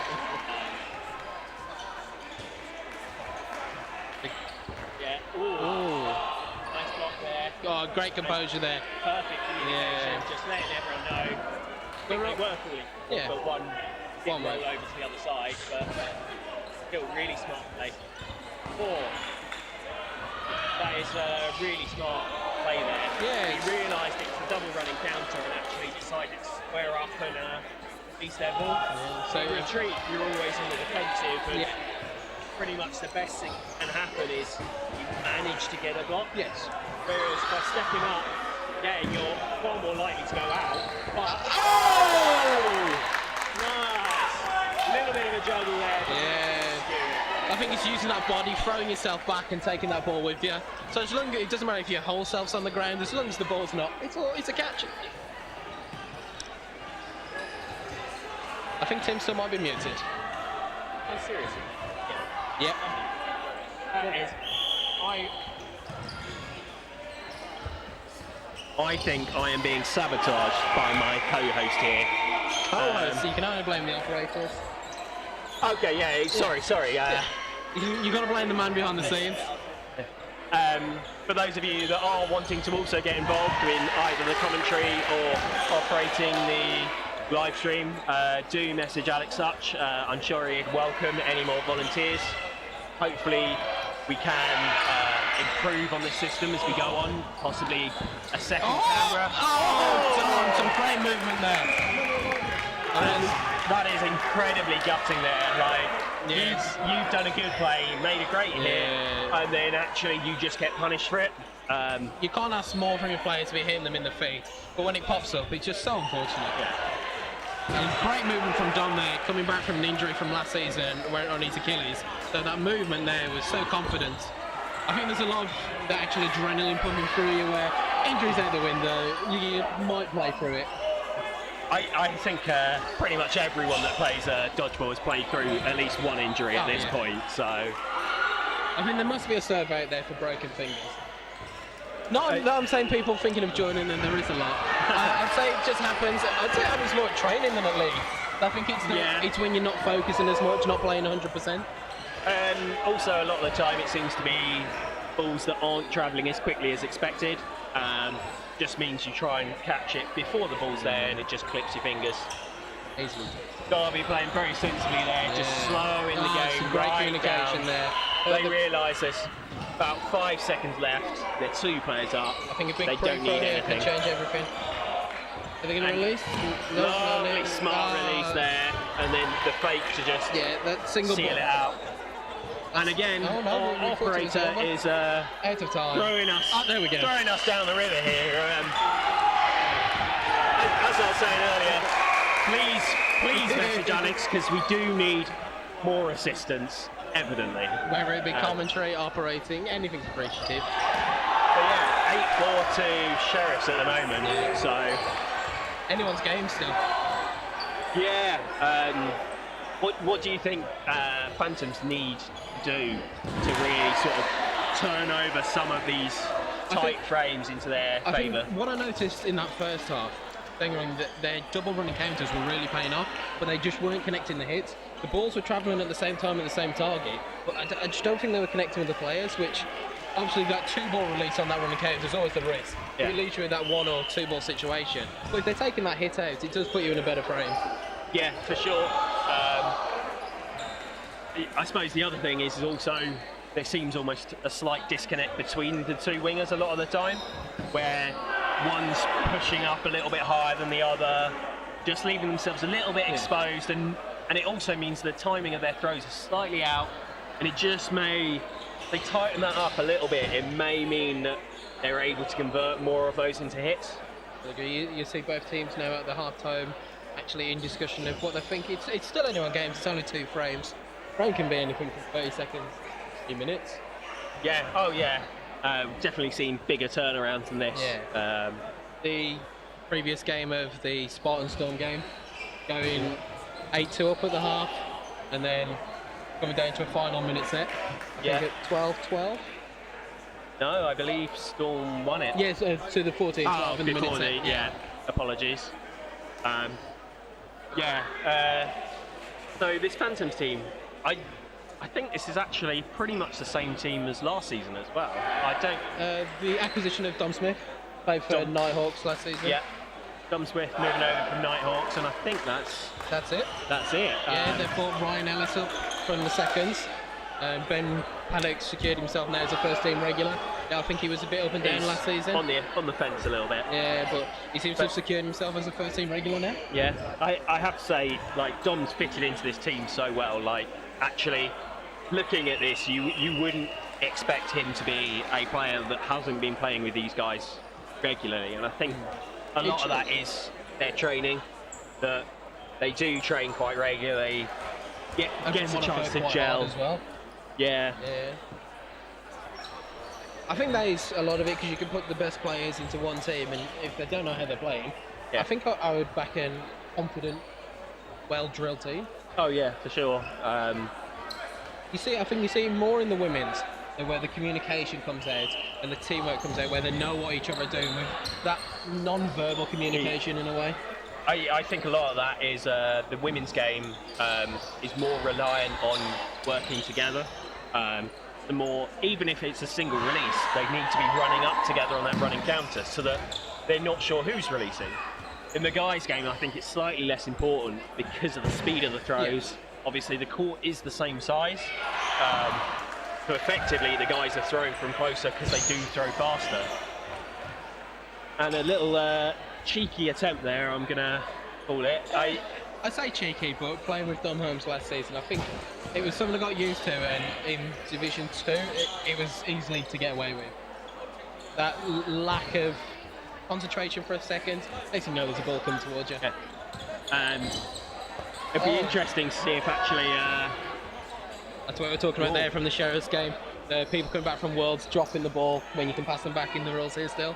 Yeah, the other major rule change is actually being able to start on court rather than behind the line. I'm a big fan of starting on court personally. I think it makes more sense to never leave the court. Well, also it does massively realign it with if you're playing wall to wall. If you're playing wall to wall, obviously you can't start off the court because there's a wall there. So just makes it the same for both. Oh, and he's gone. Catching line. Nice catch, but you're going to take that every day. Strong winger from Sheriff's there, Dom walking off. Yeah, especially in this situation where it was tight. And trying to kick the ball off. It's the awkward one where the ball comes on, you want to get it off and onto the court that it belongs as quickly as possible. Some teams will still play on that. There's but no at the same time, you can still get hit. Yeah, you can still hit that play, even with the hands up. There's no rule against it. Immoral, I'd say personally. But is that Jordan walking off there? I'm not sure what for. Yeah, I think that was a 1-for-1 trade there. I think Derby will take that in the position and give them a two-player advantage. Big throws here of Ed, Simon still in. Oh, well followed. I think the delay from Simon there once Jamie committed to the floor left an exposed back and a nice easy hit. I mean, I agree with you, but I think all of the balls may have hit him as well. Oh, so, really? yeah, just really nice grouping that time. I think the Sheriff's players, apart from there, seem to be quite static. I think it's because they back their catching so much. Yeah. I'd definitely say Sheriffs are known as a catching team. Yeah, whereas by being a bit more lateral and a bit more on your toes at the back of the court, you can get out of the way of them. You see the disappointment in Dave's face there. The balls collide with each other even though he committed to one. Great hit there following BP. You can see he's looking for that catch. He's not giving himself anything to force him. Ante. Yeah, it's really unfortunate the amount of times you see players start getting on a roll and just the clock is their enemy. But that is on the other opposition. They're being really smart, managing the time. They realise, okay, it doesn't matter too much if we do give up one or two players, as long as it's taking the time, and just use that as an extra defender, so to speak. I think time management is such a crucial thing. When I tell our junior team and our second team at the moment, 3 minutes is such a long time, and let alone the 3 minutes, the 10 seconds you've got, the 5 seconds to decide you're playing, the 5 seconds to commit to the play. Oh, Simon, tap in. Very nice catch there. I'm not sure if feeling himself right now. I'm not sure if it was a tombstone or he just committed to the floor and sucked the ball in. No, I think it was a block. I was ready for the double. Our view at the back is not the best for seeing certain plays, but yeah, just a block into his mate there. And another hit. This is some great. As we were saying at the half there, this counter-attacking play is starting to pay off now. They are making these hits. I think a lot of this is the pace that's being played at. Actually, this Sheriff's team is normally one for going, cool, end of the first half, we're going to have played 5 sets, that'll be it. That's fine. And that's it. Whereas I think they're trying to do a bit too much, a bit too quickly. Like that throw there. He decided to go for the cross court just in the hope of getting a hit, and Followed it in. just Went the whole way. went straight to the chest. That was a very questionable on the volley from back here, but You see a few of the Meteors refs looking at each other, but nothing decided to be given. sometimes it is very hard to ref those because where you're looking at a different angle, you can't see the path of the ball. I would be very much questioning this now as the refing team, because there have been a couple in a row that have been on the edge. Now's the point where you really want to make sure, nail it down, and possibly even call someone out if it's not, just so that they're unaware and they stop doing it. Yeah, I totally agree. So I think there's that giving them an inch, I'll take a mile with imbalance. Yeah, So sure. I think if you know you... Oh, great recovery there and a great finish. And that's unfortunate as well. He saw the ball pop up, had to go for the release to try and keep his teammate in. Yeah, it'd have been a Because of that. 6v1 situation. Because of that, it was an easy running counter, and it was left up court. Yeah, really nice play. I do agree with you though, from the pace of the game. Derby do seem to be changing the pace, and Sheriffs seem to be just falling into it. Yeah, it's often really hard to change the pace of the game once it's been... Especially from an outdoor position. Yeah, yeah, they're in a position where they need to get more points. If they get that first game of the half, suddenly 10-4 up and their game's looking pretty secured. Well, we're at 8-8 time position with about 8.5 minutes left in the half. Done there. He's disappointed in himself there. Oh, you can see where I think he's hurt his nipple. Yeah, he's looking at the commentary team and just... Yeah, I'm not going to say the rest. Yeah, it's definitely a minute. Yeah, I think he's a bit disappointed in himself because actually That's that how was you'd at his expect him chest. to catch. Normally you take that. A big single release there from Ed, and as we said, Sheriffs got that catch. But it's also just the team play as well. He took that catch, was looking a little shaky, possibly going to go off the back, and already straight away players alongside him notice that, make sure he doesn't go off the back of the court, so he stays in. Oh, good That's two a hits nice there. release in there. I think that was a pre-throw, so because of that, he was slightly off balance, wasn't able to then make the catch, got punished by what would have been the hold caller. So really smart play. Nice there from Sheriffs. You see they've come up to score that 3 balls, then reset again, bringing that pace back down, not forcing that rush play. Do you not go for it? Tim? Probably a very big leap. So I think the right play there was not going for that. Yeah, leaving yourself in a 4v1 situation is not fair to your team always. No. I am very keen on the new rule that your ball retrievers can hold possession of the ball. Yes. It does help. Big fake there. Big fake there. So something you do need to be aware of when doing it is make sure that the ball is always visible to the ref. Yeah, Catch and out cold. I was the argument both there in at once. Was the catch secure? Very tight grouping to be. Very tight grouping on those throws, so very difficult to. The ref's got the perfect determine. angle on for us to make that decision. Might have been clear as day from their angle. Oh, Dom stuck it. And I'm not sure whether it was a hit on Dom there. He thought it was game over And it was a hit called. Oh. Just a little quick chat by the refs, just to confirm. They just saw Dom release the ball in, almost charge up over the halfway line. It'd have been a nice hit, well, out for Derby, but... Yeah. 10-8 coming in, about 2-3 minute games left. This is the first points of Sheriffs in the second half, I believe, so... Yes, it is. Really, hopefully that for them, this is the chance to turn their momentum, but again, that quick start. On the ball. Jamie Hughes is such a tall player, but able to drop very low and get that secure block. Oh yeah, really makes a difference in. I mean, even if you don't block it and don't have a ball, it's still a smaller target to be thrown at. So you're putting the onus on the opposition to actually have to get that hit, rather than giving them a chance to gift something. Ooh. Oh, and it's happened again. You can see the disappointment in his face. I think that. Why? He's looking at it. I think that's exactly why Dom went out on the previous throw as well. It was that middle player made eye contact, really sold that fake and allowed the wing player to just chuck his inside, get that hit. Dodge from Jordan. Oh, big hit on Ed there. I was just about to compliment Ed for making sure to get out of the way and not fish, and then Gets followed back in. Gets set on his feet, unable to move, and just clean hit. I have noticed one of the key differences. I'm seeing Sheriffs come up here making some incredible fakes across all the throwers.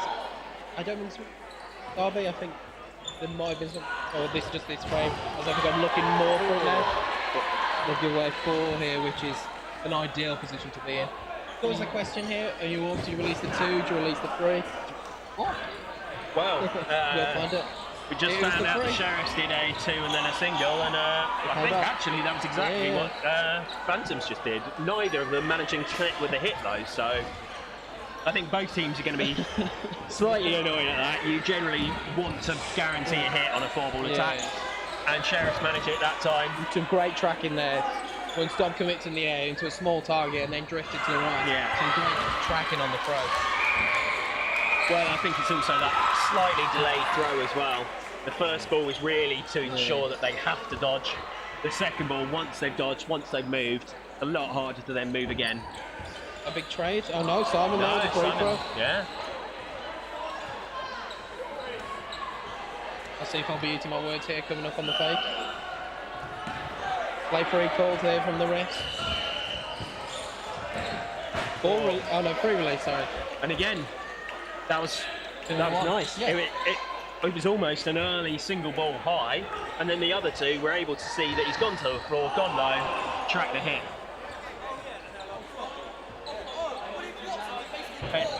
Yeah, we don't know how long's left in the set due to the operator, but it's a bounce called. Derby having a quite commanding lead 4-2. You can't imagine there's long left in the set now. No, and it is difficult for those Sheriffs players.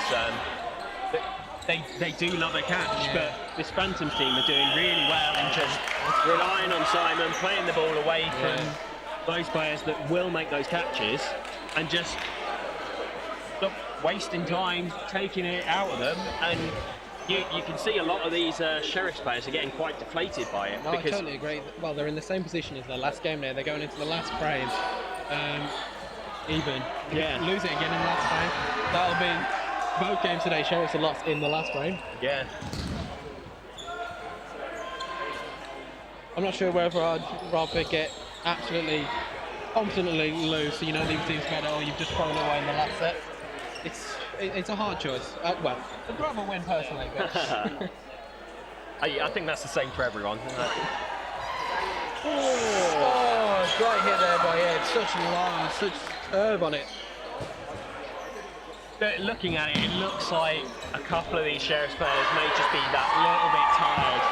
It's just a lot of the time you see when people are being clipped on the feet, it's because they're jumping and they're just not quite getting their feet out in time. A lot of that is because they're tired.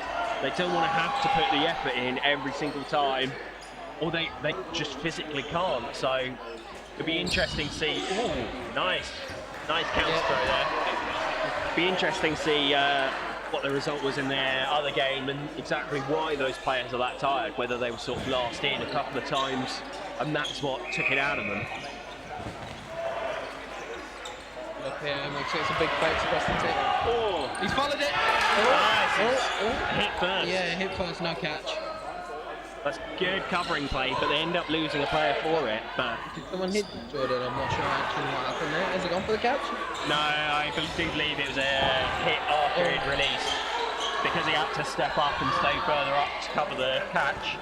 It was an easy We've got play. about a minute left. Phantoms one player up. this would be a good day for Phantoms entering the Super League with 2 wins potentially. Yeah.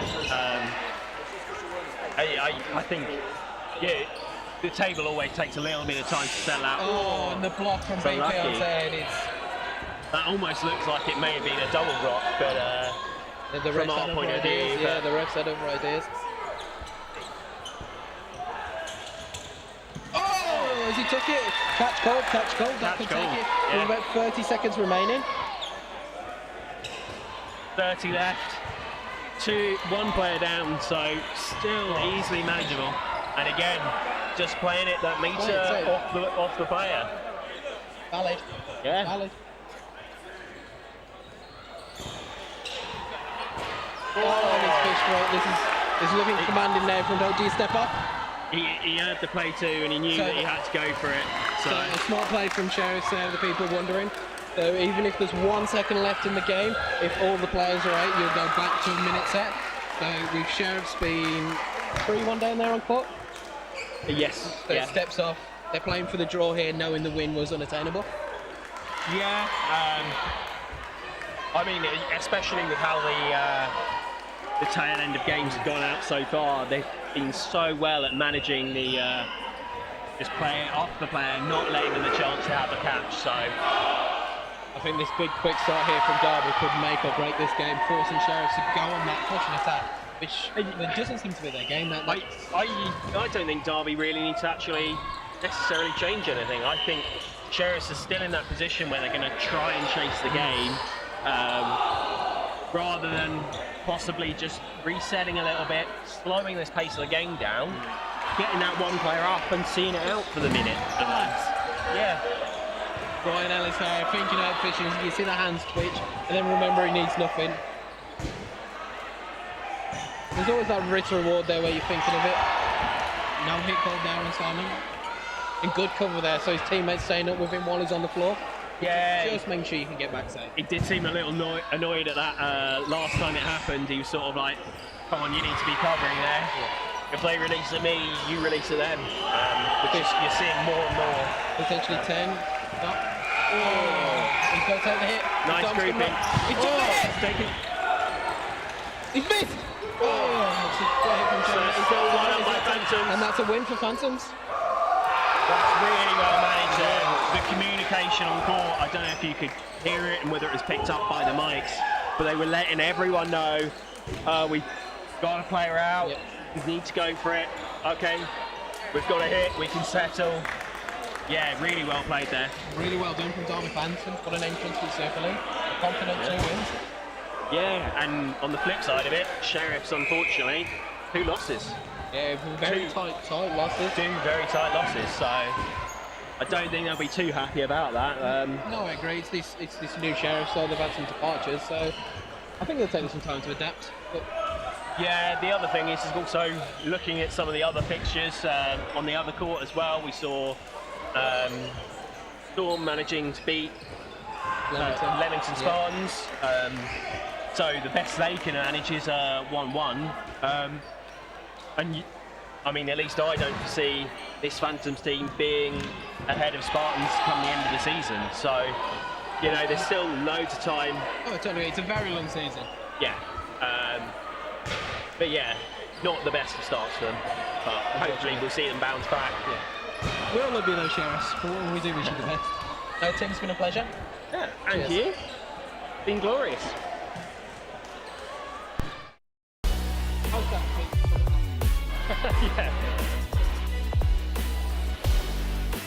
I've not been.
ladies and gentlemen, welcome back to Men's Super League. We've got Bedford Rangers against Spartans here on this court. My name's Greg White, I'm joined by the wonderful Jonathan Wilkie. I think this will be a brilliant game because both teams have just come off with losses earlier on. A very well played game between Storm and Spartans, which unfortunately Spartans did not win, and Rangers up against Meteors. This will be a great game to see who can come back. Yeah. Whitelaw does win that middle ball against Ryan Neal, but no quick start. As a very close contested. A great hit from Rich on the single against Tetley, who's been moved up to the ones this season. Which means I don't now have to face him in the second. Yeah.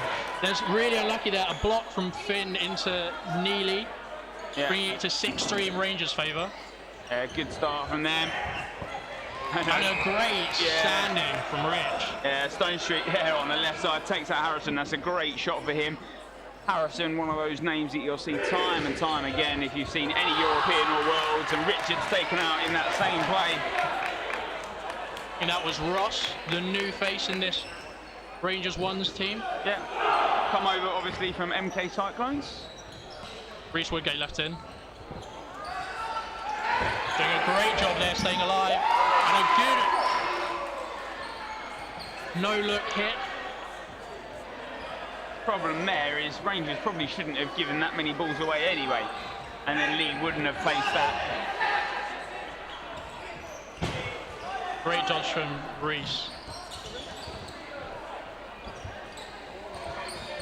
Surviving well on his own. Whitelaw sits down. Woodgate there. Rangers seem to have calmed it down a bit, and they're playing a lot more clinically now. So Reece does well to stay alive. Scotty getting over that return ball from Reece.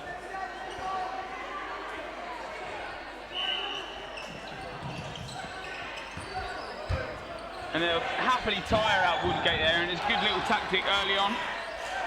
And a hit there. Reece is still in. Seems to be... And what was a 1v6? Yeah, it's now a 1v2. Reece with 3 balls now. And a pass by Reece Woodgate against Talas, bringing back Tetley. Time called. Not sure what the refs are talking about now. I think time may have been around that throw, and they're checking if the catch was valid or not. Maybe a line fault. Yeah. Being told that there is still quite a considerable amount of time in this set. And Woodgate has pulled up against all odds, a 1v6. He's now a 2v1 with a catch after he takes the catch from Ward. We'll see what Ross can do here on his own. A notable catcher. And a hit there, and the set goes to Spartan. An amazing comeback from Reece Woodgate. But I thought Rangers would have had that. Brilliant play from Reece there. It didn't look like Spartans had woken up from that first set. They went down 3 players very early on. Very quickly.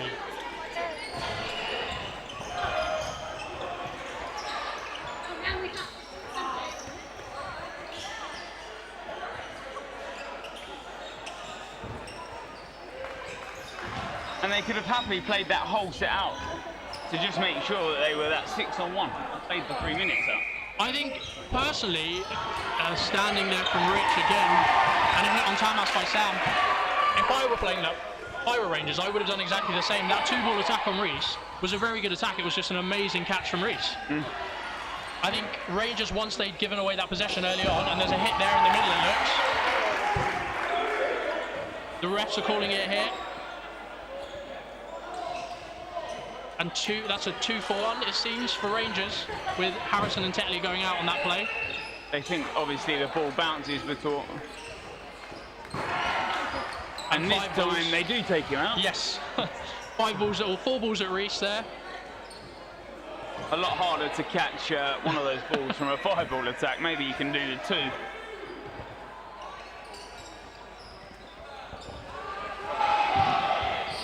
Good block from Rich Stonestreet there. Yeah, just making sure that Rangers have got 3 balls in their arsenal rather than just the one.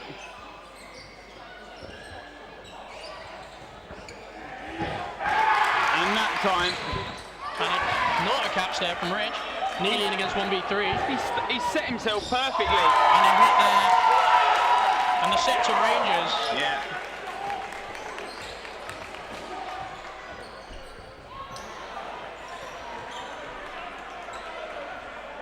Not sure what the refs are calling there. I think it's still the set to Rangers. I don't know what that interference was about.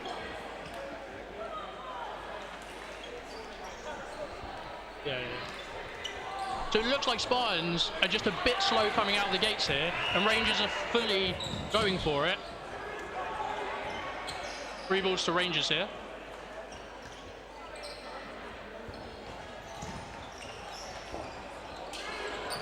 Block there from Finn. Might be one of the first 3-ball attacks the Spartans have. And a great free throw catch from Scotty. And the dodge on Sam Richards. Yeah, Whitelaw just dropped low on that one, and Rangers just telling themselves to calm down. It's where they've panicked in previous sets. Lovely shot there from Alex Harrison, just off the side of Smith. Lewis Smith not quite finding that single ball dodge that he'd hoped for. And a great catch from Sam Richards, and the hit onto Tamas. And Scotty's hit out on the way. What a commitment there from Scotty Whitelaw, just so happened to be hit by the covering player on Spartans. Yeah. And now it's 6 versus 2 in Spartans' favour. Great awareness there from Spartans, just to... There's a hit there. A good 2-ball attack from Sam and Neely. And it's once again Ross left in on his own after that second set. An aggressive attempt by Alex Harrison.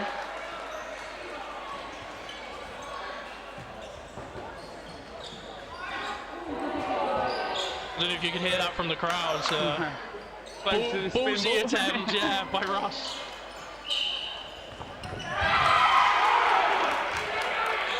Catch and hit being called. Now 1 versus 4 now, and a catch there from Finn. It's a very close game at the moment. Seems to be Rangers coming out the blocks a lot harder, and Spartans just taking some time to find their footing in each set. I think they're lucky to be up in this game, but Reese had an amazing set. And there's a substitution here. Yeah. Sam Mason on, but it's just been hit out.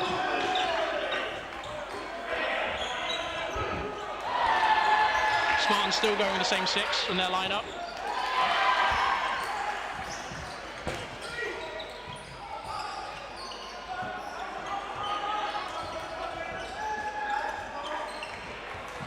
They don't need to rush anything here, Rangers. They were looking for that 3rd ball, and another great single hit at 2.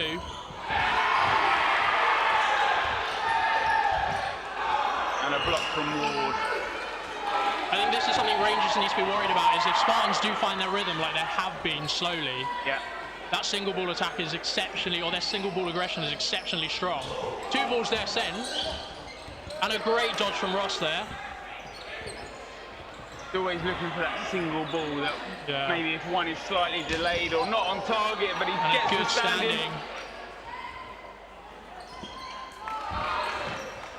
Hit there from Tetley on Tamas. Yeah, just his back foot there as he tries to pull it up. That's often the ones that you'll find on those cross-court snipers. And another hit there down that wing. Rangers definitely throwing a lot of standings here to try and disrupt the single ball game. And it did work in that first set. I think Spartans are just a bit more savvy to it now. Giving away 4 balls here. And a hit. Good 3-ball attack. And for the 3rd time this game, Ross Gregg left in on his own.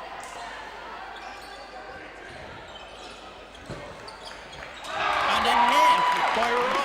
The slow ball coming in. The one that doesn't look like it's going to get released, but finally does, takes out Britnell Craven. Ooh. And a hit there. Spartans definitely have the momentum at the moment. We'll see what Rangers can do here.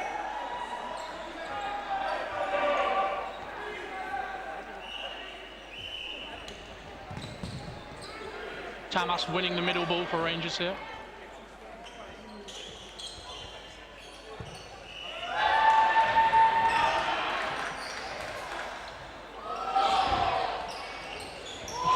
Five balls given away, but they take the hit there. And a hit there from Rich. Very, very good power. And that good court awareness there, that he's seen that ball coming towards him and he's taken out Petley. A great switch of play there, going on to the player that had the ball. Britnell Craven just finds that block from the back of the court, that single ball release from Mason.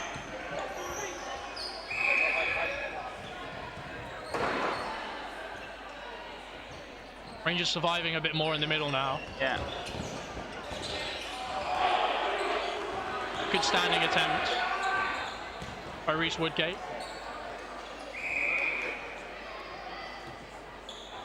And now both teams even. Block there from Britnell Craven. Play 3 called.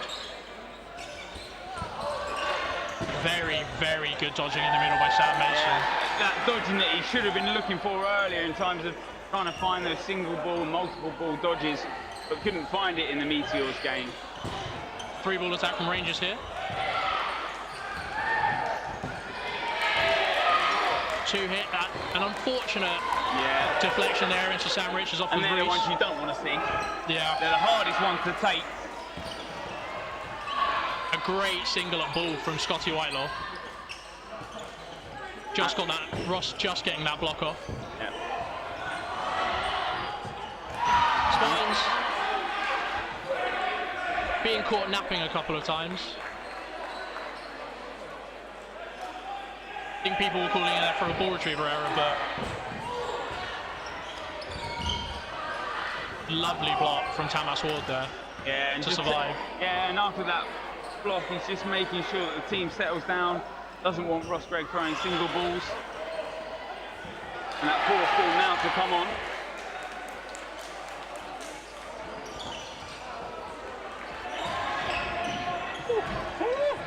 Very close, or it looked close from our angle at least. Yeah. Alex Harrison in against 5 of the Rangers.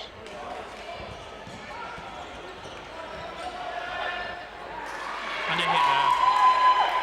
So a much better set from Bedford there. Yeah. Surviving a lot more in the middle. They seem to have found a good rhythm there against a single ball game. And when they can find that momentum, it's what they do so well and how they are such a good team.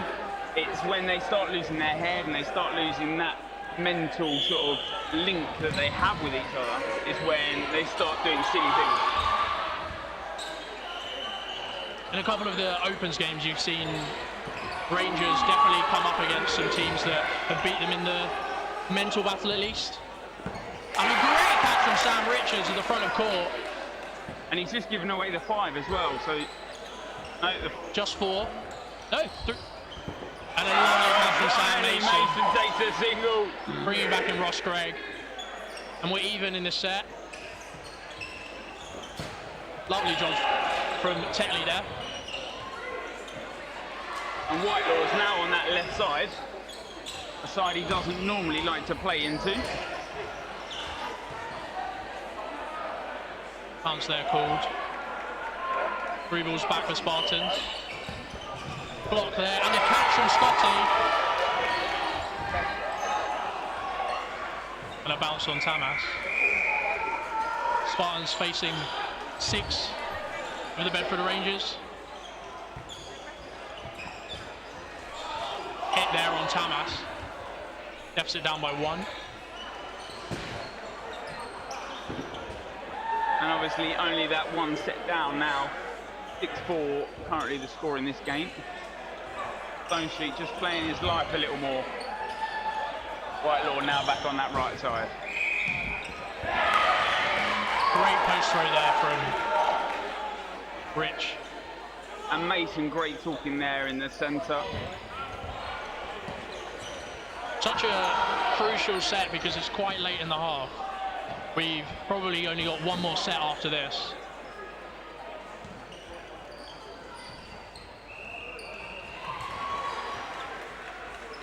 And if Rangers win this, they're even going into the last minute set, we think. Yeah.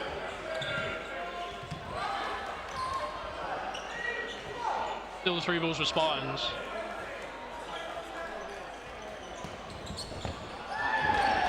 And a hit there by Tetley. A 1-for-1 trade. And 2 players down now, Spartans. And if you think that is a hard peak, they've done a 1v6, the toe shot. That's a 1 just to the dying set.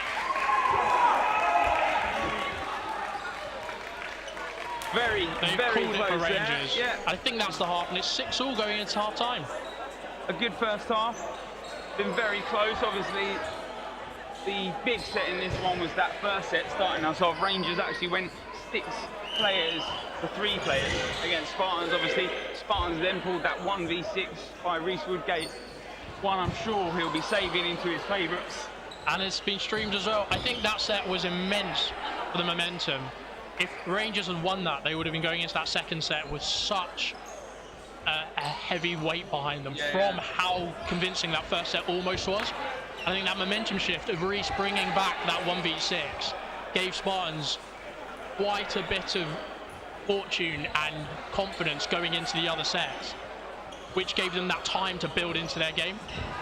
And it's been brilliant to see Rangers then turn that around and figure out how to deal with the Spartans game plan, and it's exceptionally even going into this half. Now, Spartans do have that net behind them, so Rangers cannot be sort of as, you know, risque with the balls that they are throwing. They have to make sure that when they've got those 4 balls, or they've got the 3 balls at least, that they're not releasing 2 in silly situations. It may not look like a big difference, but having the wall behind you just means that there is that small chance the balls come back, as opposed to the net where you know the balls won't come back. And that difference does, over the course of an entire 30-minute league game, it does have that difference.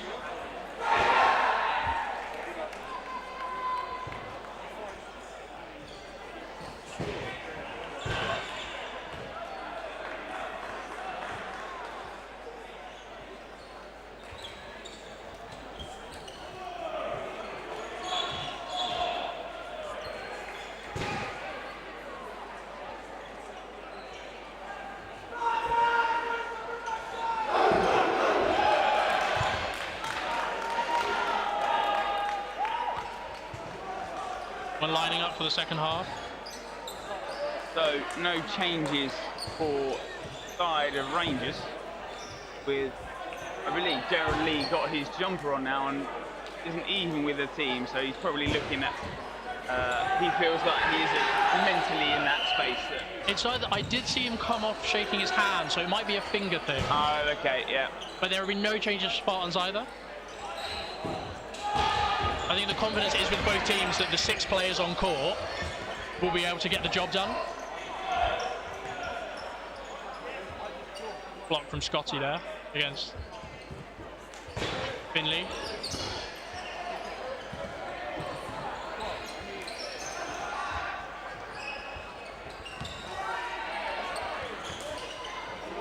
On a back line from Sam Richards, who spoke about the lines a little today. We believe for next league meet they will be changed up.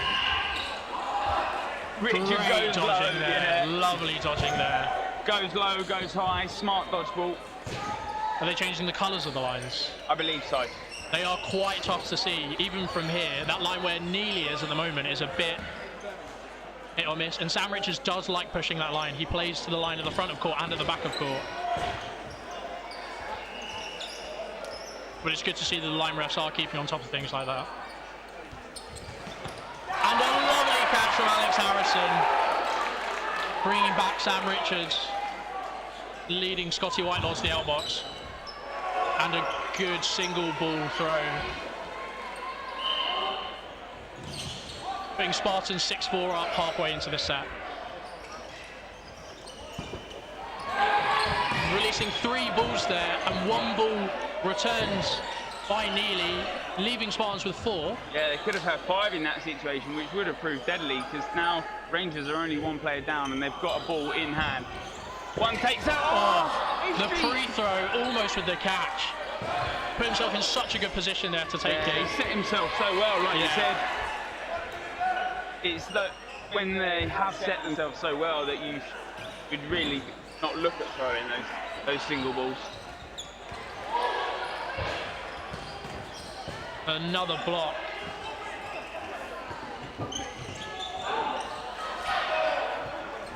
Another block from Tamas Ward. Yeah. Goes high on Reese, and Reese just kind of pivots below it. Good block from Alex. And Tamas getting hit. I think it was called a line, but either way, he's in the outbox. Yeah. The Spartans are up by 2 players. 2 very safe balls by Ross and Sam, bouncing in front of Neely. Probably not a play you'd like to look at throwing a single ball or a delayed ball at. He's always going to look at picking one up. 2 standings. They're different targets. And a great catch. So Dom, the line ref, is calling no catch and time paused. I think they're going to discuss what's happened here.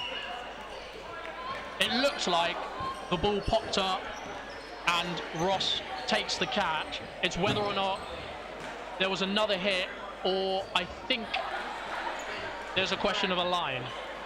We can obviously only see what basically hand movements the line refs and the refs are doing. Yes, we've just been told the set is almost over anyway. But so if that was a catch and then maybe not a hit, it would be 3-all. yes. So it's dependent on the ref's decision. So is it? He's hit first, then the catch. They're calling hit Yeah, then the and catch. time as well. Yeah. So that's a set to Spartans.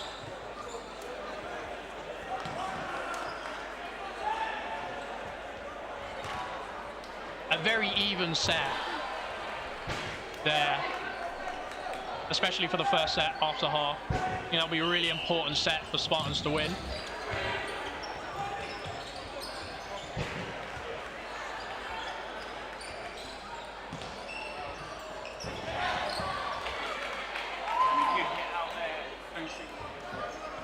Looked like an acrobatic dodge, but couldn't quite get out of the way. 2 very good hits there.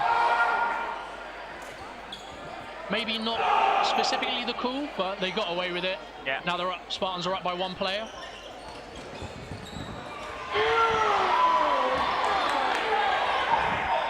And Scott's still alive.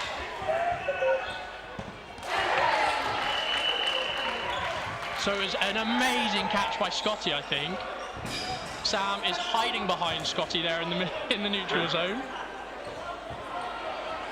An amazing catch by Scotty Whitelaw. Yeah. Then a lovely dodge to dodge 2 aggressive counter balls, and then just gets caught out in the middle of court there by Alex Harrison. So now, Rangers 1 player up.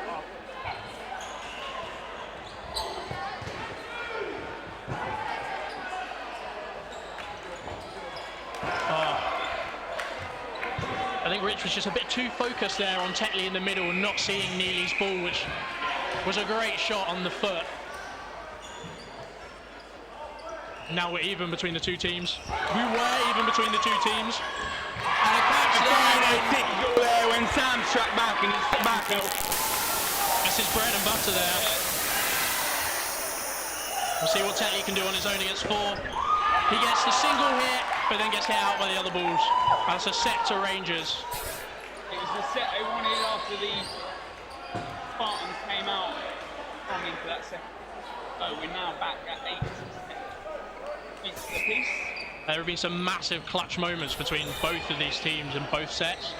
That catch by Scotty in the neutral zone was immense. I think we'd love to watch it back and see the replay. I think he juggled it off of his shins to keep it above the ground. Sky Whitelaw, they're pulling up, giving Spartans the 3 balls. See the single attack. Some good replies there from the attacks, but no hits so far, and it's still 6 apiece.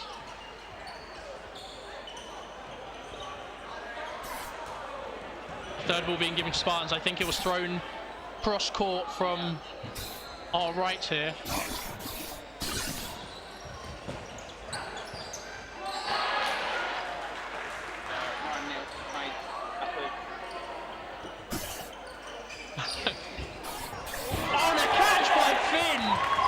The block.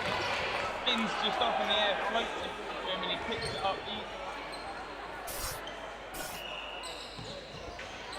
And sends a very central shot there towards Ross Gregg to take the catch. I think he'll be kicking himself about that. Oh, and almost a lovely catch on the backtrack by Tetley.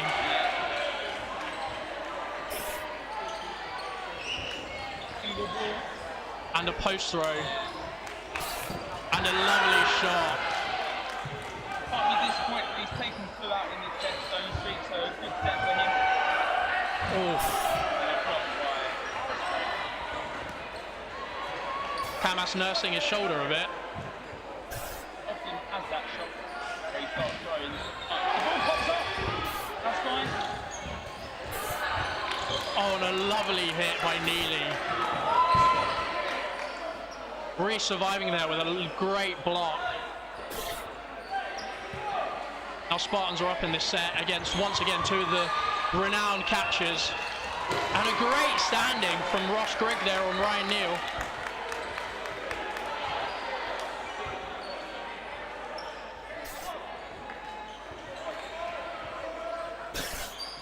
Ooh, exceptionally close to Woodgate. Spartans still with 3 balls. Good safe ball there by Reese. I think they're very aware of the players they're playing against, and they don't want to give away that catch.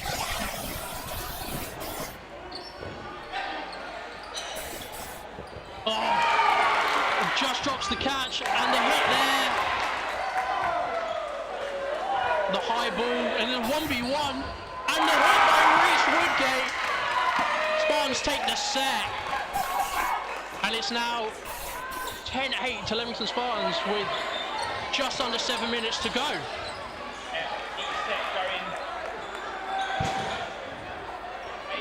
And a timeout called by Rangers, it seems. And just as I was lining up there, it seems to be a substitution for Spartans with Lewis Diggins coming on for Reese Woodgate, who has put an absolutely massive shift today. Winning 2 sets, not quite on his own, but that first one certainly on his own, but that second one just getting out Ross and Sam.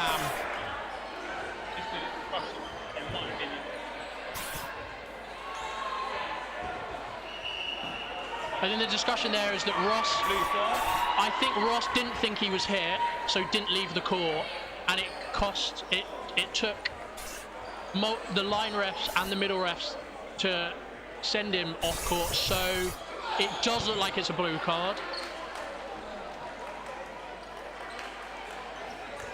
I think we have had some changes to talking back to the refs.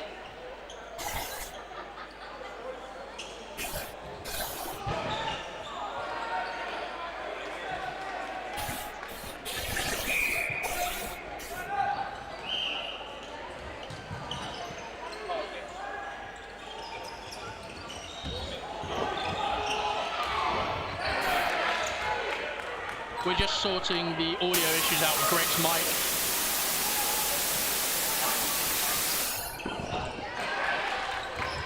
So we think Greg's mic was muted and you were hearing him from my mic, but we think it's fine, but hey, technology. Yeah. And after all of that, it's 4-3 up to Spartans with a lovely 2-ball attack on Scotty Whitelaw.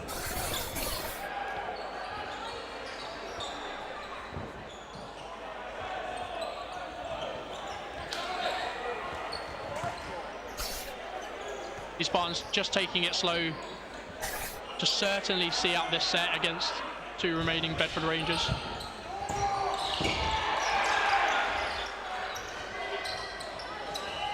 Very lively dodging there from Ryan Neal.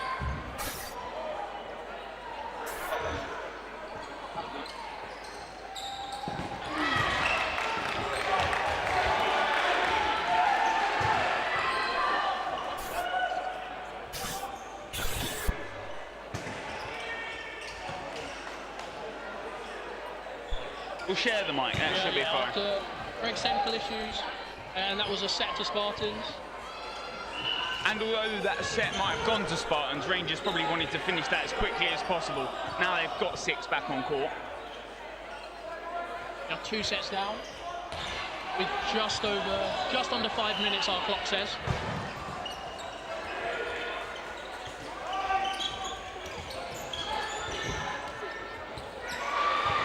Rich coming in with that aggressive single ball throw, not quite reaching the target. But a great post throw from Tamas on Sam Richards. The ball retrievers don't manage to get that 4th ball. Spartans with 4 balls now against the 6 Bedford Rangers. Ford ducks under 2. Good idea from Spartans. Using the angles to try and hit Tamas there, but not quite getting him as he goes low.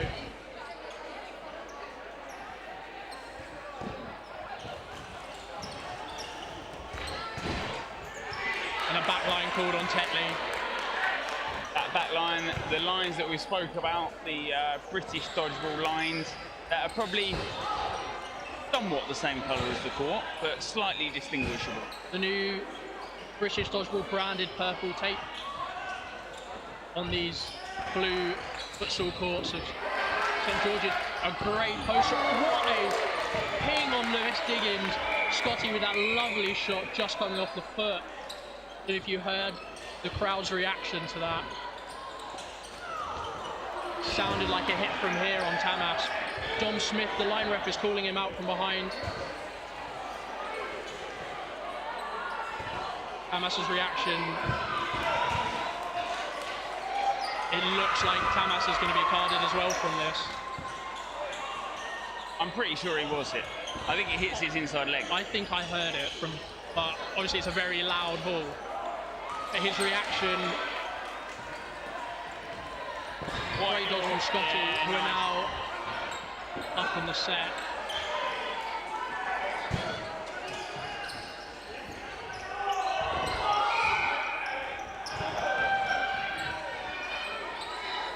And some nice slow play from Rangers here, just making sure they're collecting all the balls.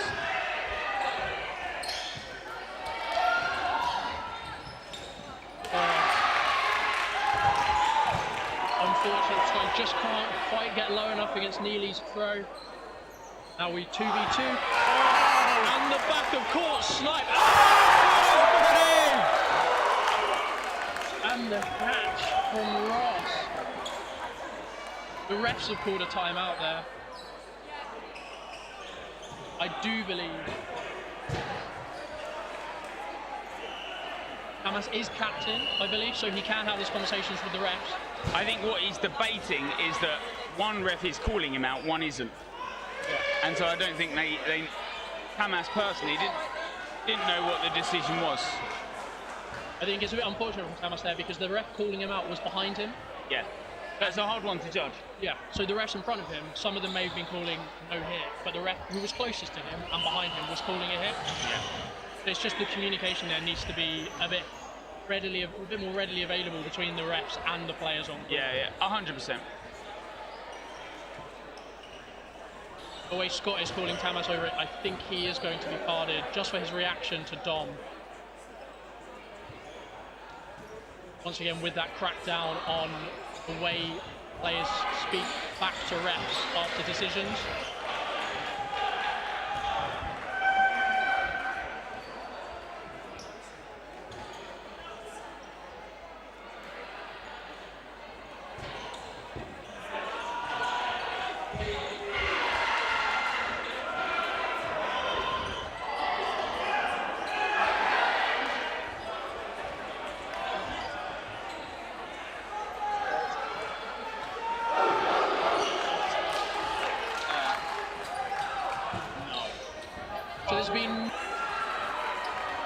Rangers. Yeah, it's 12-10 to Spartans going into this set, and as the scoreboard says, this will be the last full set. But there could be a minute set after that. Yes. Oh, a lovely catch there to take out Sam Richards.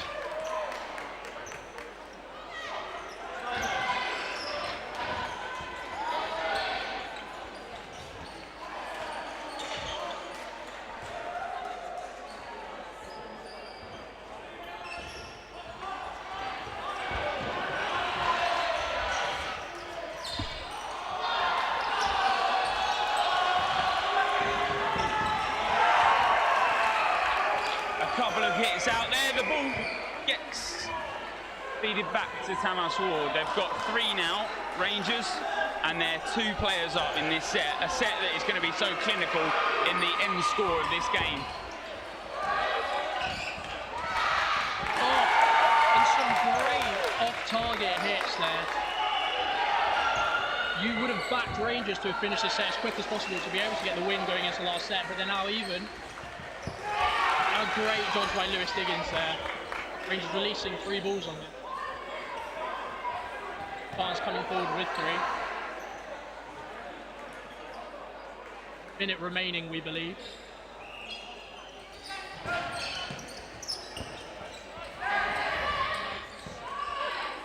And a hit there by Rich.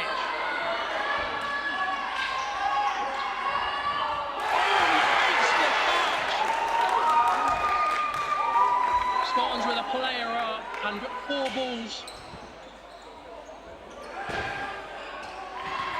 The post throw just coming off the standing, sorry. Gonna have to be a throw and a Oh, cut. the ping! I think Spartans are happy with the draw here. With only about 10 seconds left. Oja. Oh, it was do or die for Tamas there. Yeah. And a block. And Spartans take the game. Final score being 14-10 to Leamington Spartans. Tamas in those dying moments, you had to go for it. And he almost pulled it off. I think it was a brilliant game between the 2 teams. And Spartans, obviously, they lost their first game in round 1, but they took their second against Rangers. A tough fixture list for Rangers today. They had Spartans and Meteors, all title contenders in this 2022-2023 season. Yeah. I mean, looking at the lineup and coming up against your gold and silver medalists from last year is tough for any team in any leagues, especially the caliber of the Men's Super League this year. But it was exceptionally well fought by both teams. I think it being 6-all or 8-all in half time shows how close that game is. Yeah, each set going pretty much toe-to-toe. Some quick sets, some slow sets, all going in favour of both teams, but obviously Spartan end out on top. So, next up on this court, we have Wessex Wolves against the newly promoted Coventry Silverbacks. Wessex losing out to Derby Phantoms earlier on in the day, and not sure how Coventry did against Storm 2. but it's for me, it's a bye for now because I'm off to rest and play later. I have I'm sticking around. I'm being joined by Zoe Wales later on when she decides to join.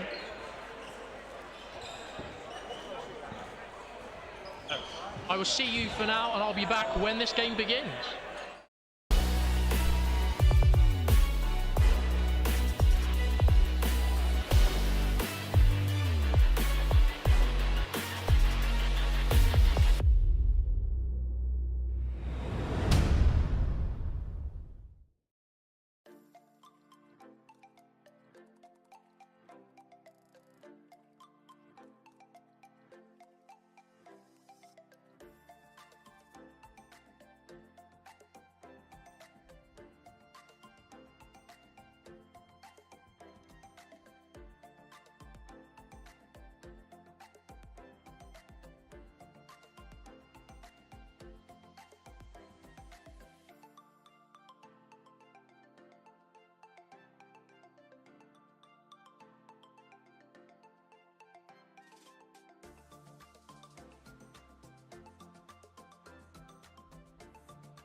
Canterbury?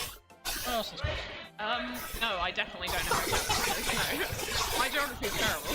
Is this because of what I said about like sorry, all things? Lauren, yeah. Everyone's like, so London's here, Canterbury's over here, so Oh, it's fuck here. that. Well, okay. I just knew that, like, that's like, they're all kind of. I feel like she's been to trainings there, hasn't she? Or am I wrong? We are. Go on. Hello, Hi. welcome to our last Men's Super League game of the day. We have Wessex Wolves against Coventry Silverbacks. I am joining you once again from the last game, Jonathan Wilkie, joined by... Zoe Wells, back at last. Have you commentated yet today? Yeah, I did the last Super League match, which was Bedford against Derby, Women's Super League. Yeah. Really good match, Derby. Here we have Wessex bouncing back from their loss to Derby against the second of our newly promoted teams. I'm not sure how Coventry did earlier, I should have found out. But they had Storm too. I think they won, yeah, they won that match. Quite a close game as far as I can tell. So it should be an interesting matchup, this. We're just a bit slow on the referees.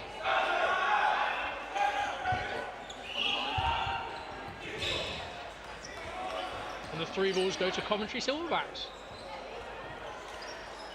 Close up. A I imagine they'll safe watch thing. it. Nice, gentle start to the game. I think this battle on the right side between Reese and Mark would have been quite good had Mark not been caught out. Yeah. But we'll get to see it next frame.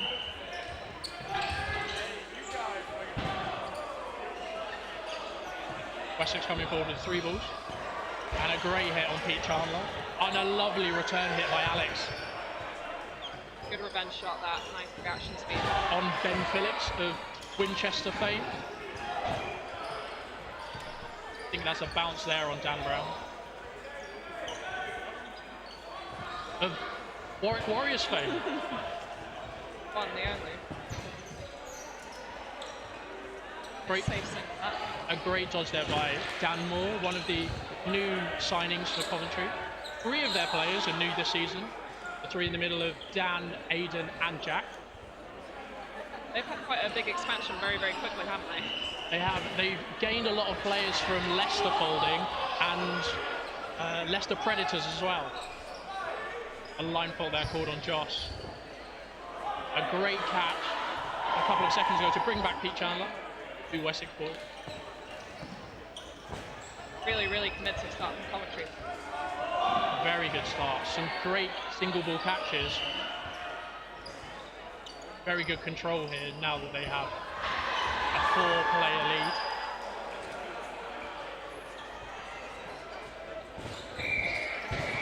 Good block there. Got by Tom Warwick. Reece thought about it for a second. Yeah.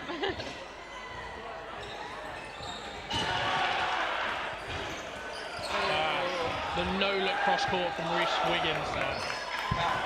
Leaving Dan Brown in on his own against the 6 Coventry Silverbacks.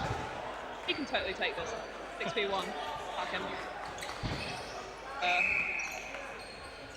Almost a 1-for-1 there. Dan staying alive against his Welsh teammate. Very close to being a hit against Coventry there as well, but it did just bounce. Oh, and he drops the catch. Dan being given a lifeline there. 2 players down, only 4 more to go. Catch would really turn it around right now, and he can absolutely get catches in.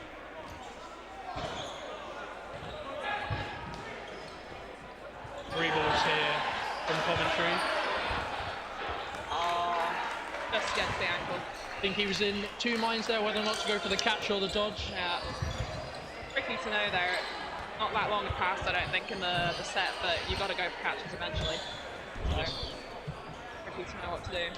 Very good start from Coventry there, other than a few slip-ups towards the end of the set. A very convincing start. Let's see what happens when they don't get Gillingham back out in the first few seconds though. Yes.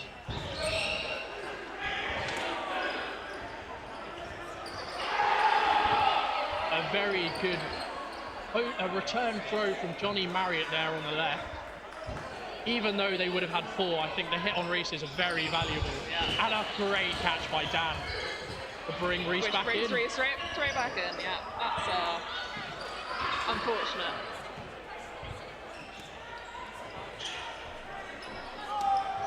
Four balls again for Wessex Wolves.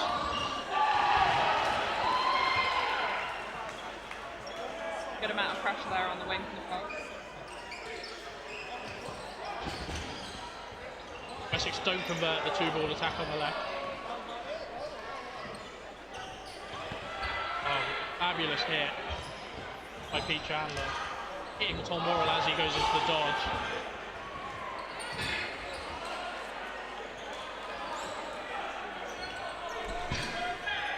Standing throw on Mark.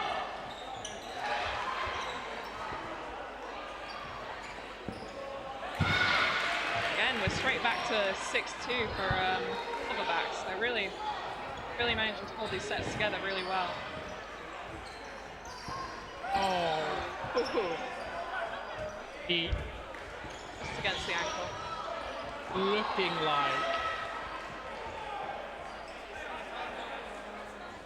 great honesty there from Reese against Cam.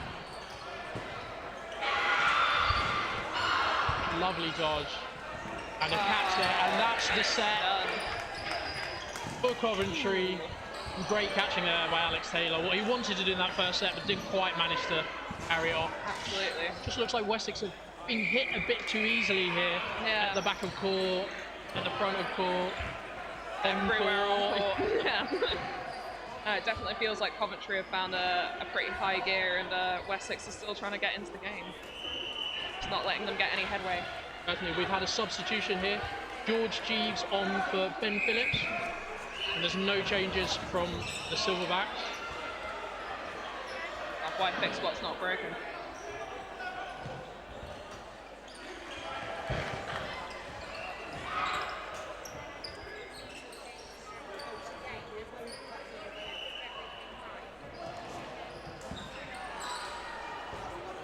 Another good dodge.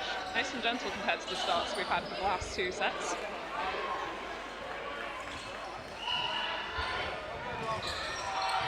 Almost a very good no-look by Dan there. Going across. Tom at 5. He's having a great time there at 2, surviving a lot of these single throws. Didn't manage to get his legs tucked up quite enough there to dodge that one, Jeeves. Like he committed a bit too early there to the dodge as well. And there's that hit on Dan. That great post throw by Reese. Seems after the game we've just had, the 2 Reeses are doing exceptionally well, with Wiggins here and Woodgate in the previous game. The one to think about when doing what team would win if you could only fill a team with the same name. I feel the Reeses would do reasonably well. Yeah, quite a few Reeses. Not the most common name.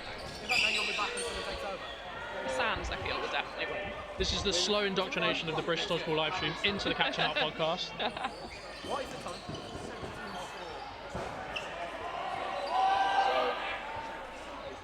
Was not a catch. I think Tom was dancing around on that back line a bit.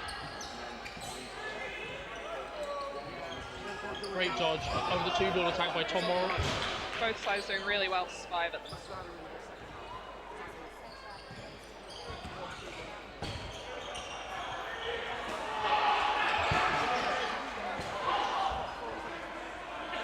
Very high risk there from Alex Taylor, somehow getting away with his life. Yeah. Feeling quite lucky about that. Hit there on Mark. Mark has a very good catch, but sometimes goes for them when he probably shouldn't.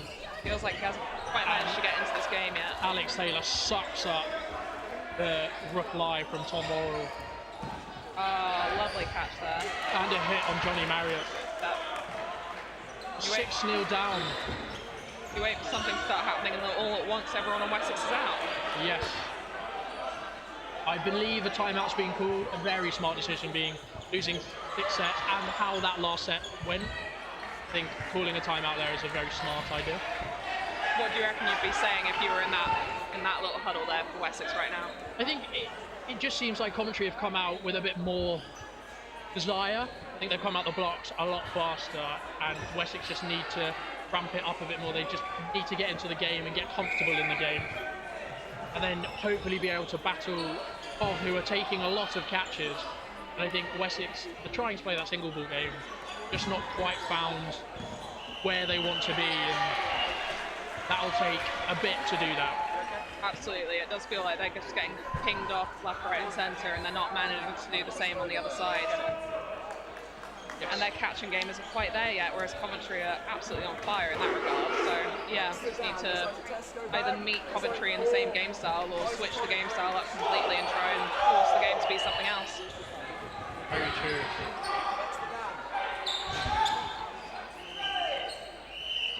In a substitution, Dan Brown off for Niall. Good block there from Eve.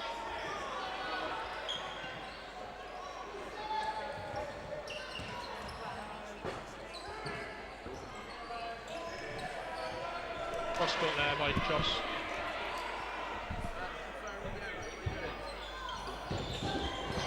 And a lot of balls thrown there. I think Cov threw all 5 away. It looks like it. They did get 2 hits, but they've lost ball possession here. Exactly. Now Wessex needs to try and get 2 hits straight back. They've got 1 on Pete and a second on Alex. There you go. Evens it right out again. And they didn't get throw away all their balls.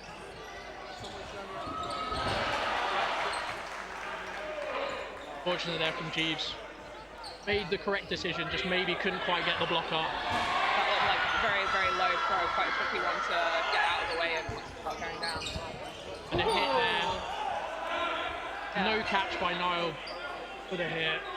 Tom hit as well. Just Mark on his own with 5 balls. 5 balls and 4 Coventry players. I think timed pause because it looks like some sweat on court. That's it.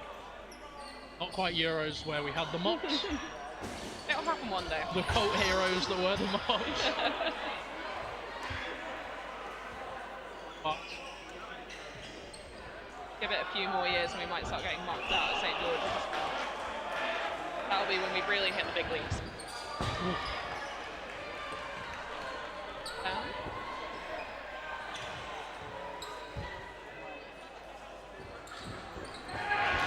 Interesting attempt at a honey trap there. very close to that back line. Talking about Sam Richards from the Spartans game, Mark is also somebody that loves to live very dangerously. Get Reese. Did.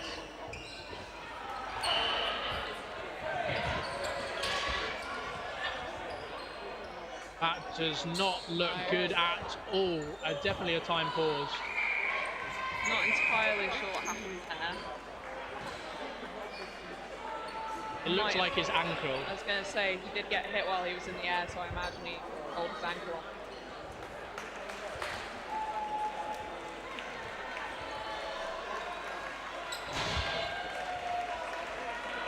Doesn't look good from there. No. Not something, not walking it off.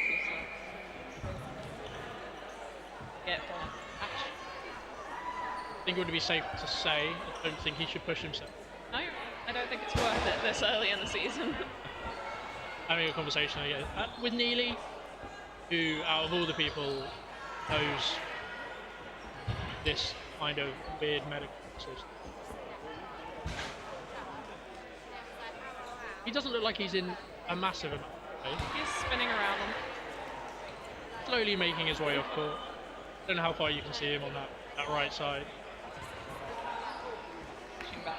Not quite F1 where we'll keep the cameras away from what's exactly. happening until we know he's okay. This one you can see him. Interesting question of what we're going to have to do if someone gets a major injury in the middle. Well, there is a timeout screen. It's not that. It's not. So it is will be an injury sub. I think it might not. Ankle? Will's grabbing his thigh, so it might be that. But yeah, injury sub. And I think they called it a set as opposed to trying to carry on playing. Unfortunately, a lot of the women who are down with Wessex at the moment are currently playing, so there's not a massive contingent that can help mark out here. And we're back in.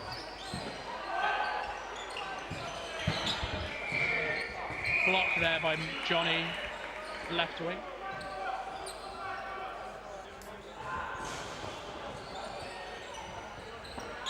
And a lovely double hit there by Johnny Marriott. That's a good start for Wessex. They've been needing a good start.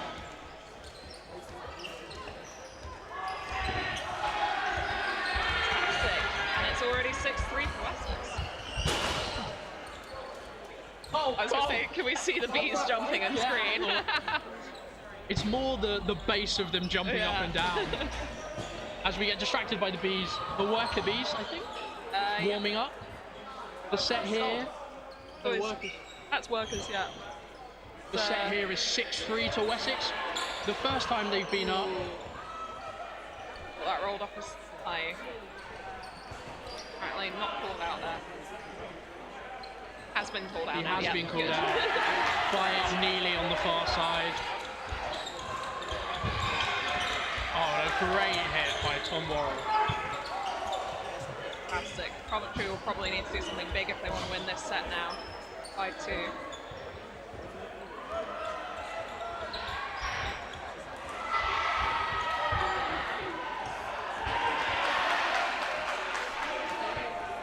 See what? Jack and I believe it's Tom Mason on the left there. Other Silverback out. Might be one.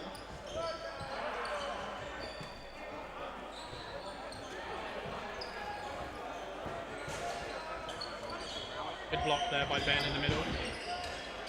No need to push it just yet.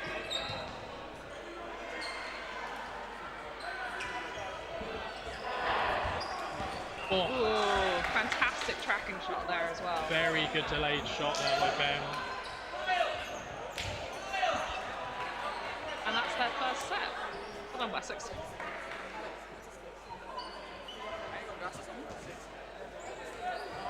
If they can keep that energy up going into the next set and start to turn things around for themselves. Hopefully they can bring that momentum going through.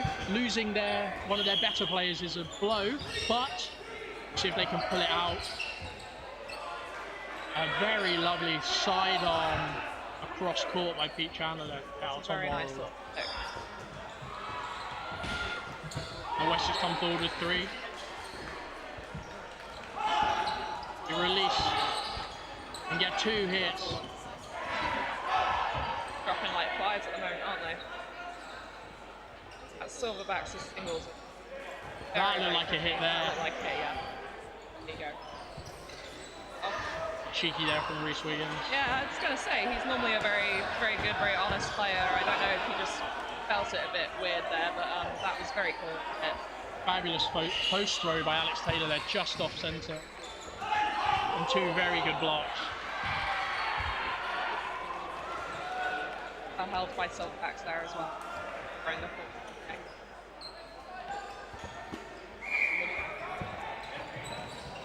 And he makes the catch. Pete not making.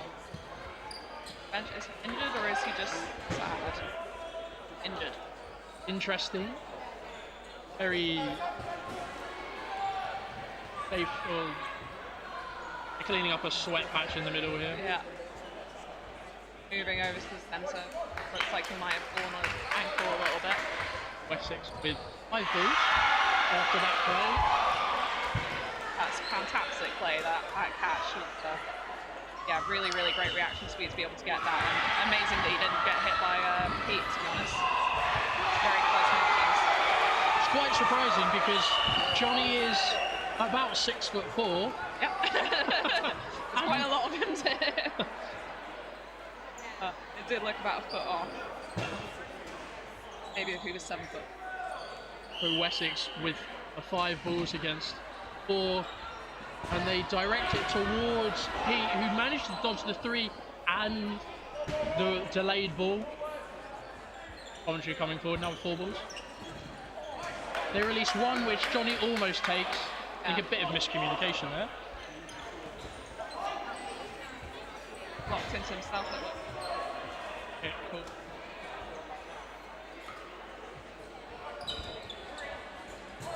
dangerous there. Oh, and a lovely catch as he dodges right across the court by George Jeeves. The current winch in George and the ex-winch in Joss coming forward with 5 balls again. Almost a great tracking shot on Tom. Coventry are struggling with ball possession this game, giving away 4 and 5 balls quite often. Wessex just aren't necessarily converting those hits. A ball coming towards us in the stands. What a dodge. Off and almost a catch there. Off the block. Time called. Just a very valiant effort. That was a great attempt at a turnaround there, but just not quite enough to actually get that hit at the end. And nail the effort. Alex Harrison, the line ref, has called a hit against one of the Cov players. However, it wouldn't have made a difference. It's still 2-1 at the end of that set. Although, who's to know what would have happened if that player had gone off? Yeah. One of the things that happened in the game is what happened. I don't know. Yeah, it's late in the day.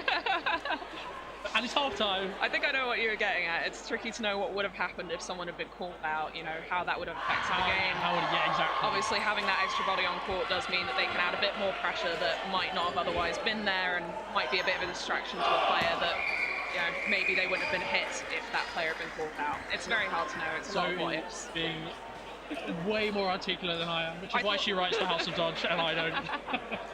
I thought you put it brilliantly. I'm trying. But we have half time, and it is 10-2 Silverbacks. Wessex are really going to have to put into a high gear to pull it back now. That's quite a score difference to go into the second half with. Not impossible though. Never impossible. That's how 2 halves work. Yes. You can always get the same score in the second half as you did in the The eternal saying in sports, it's a game of 2 halves. It's a game of 2 halves. Who knows what's going to happen going into the second? It'll be interesting, but Coventry should be very happy with themselves right now with how they've played. Fantastic singles. Just staying alive, really. That's the other thing, is that it's not just a matter of getting those singles, it's a matter of getting out of the way of the Wessex singles. They've done fantastically in that regard. Picked up the catches when they're there, but not actually fished with either, except that one.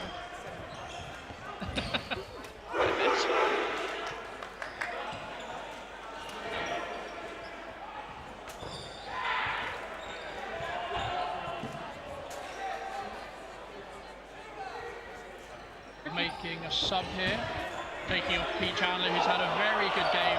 Yeah. A very good second half of that first half, once he got into the game a bit more. Not too surprising to see him be subbed off though.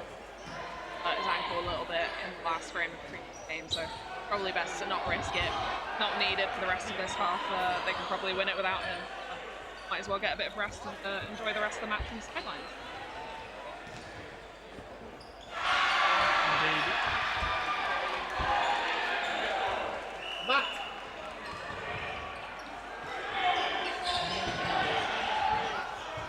Set starting. The same lineup. Not bringing back on Dan Brown.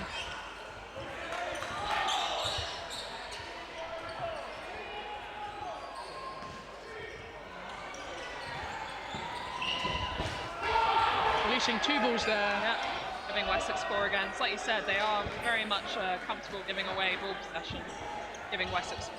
But it doesn't look as if Wessex are able to convert it with even 4 balls, so why wouldn't you? Yes, it doesn't look they're happy with giving away the straw. Whether or not it's intentional or not, Yes. they're comfortable doing it. It's because not something they feel they need to fix at half time. Yeah. Wessex haven't necessarily been the best at converting their hits. A great hit there by Johnny on Mr. Tom Mason, I believe. Coventry coming forward with their 3 balls. You would hope, though, that that's something that Wessex were talking about in their half-time talk, that, you know, they're getting possession a lot of the time, they need to be converting that into hits, and they need to be throwing together and accurately if they are going to throw multiple. If they're not, then, you know, still get the hits, because they're really not at the moment. Yes, in this frame, though, they have already a marked improvement for them so far. So they're giving away 2 balls again, but throwing at different targets, which makes me... It feels like it's not intentional, but Wessex still not being able to convert those 2 ball attacks. That's a thing. You'd only think to stop doing, stop giving them 4 balls if you got punished for it. And Yes. as long as they're not being punished, why would they change up? Almost a very close post throw by Tom Morrell there. Ben out on the far side.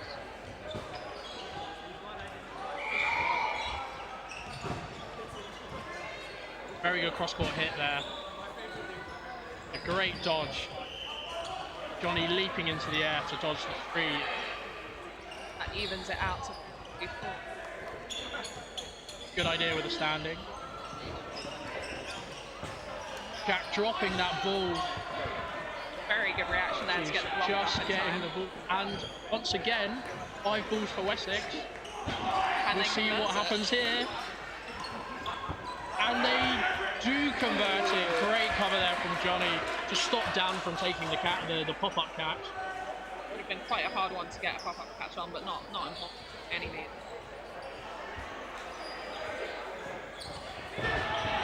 Hit there called on Johnny. Hit But against Reese as well. Tom being able to get that regardless if Johnny had gone off court or not. Dan left on his own. A hit there. A great lead. And 1v1 just in the dying moments. Oh, that's a shame. I would have loved to see how that would have played out if we could have. Very well done there by Dan to get that. George just not being able to get that block across on that single ball attack, which you'd back many players to be able to do. No, he's managed to get lots of blocks up and, throughout that game. Just that last one, didn't quite get it up in time.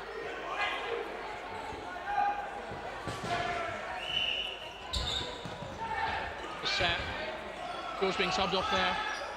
Maybe tiredness. Bringing on Dan Brown. On with no changes.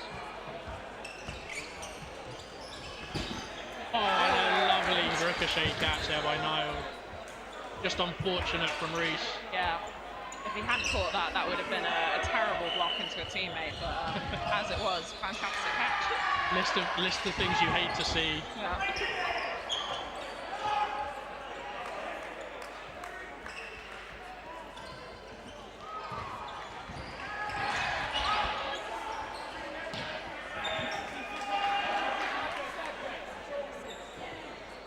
Of happy with this 2-ball game that they're playing.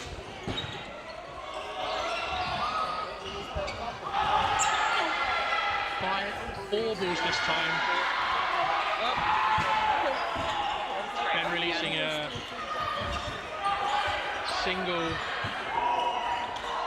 A bit of communication breakdown there from Wessex. Yeah. Like they weren't too happy about that, but I'm sure they'll get full back in it.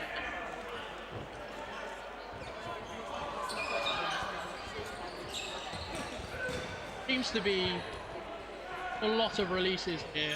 Yeah. I mean, there, no one was there to back up the Wessex play.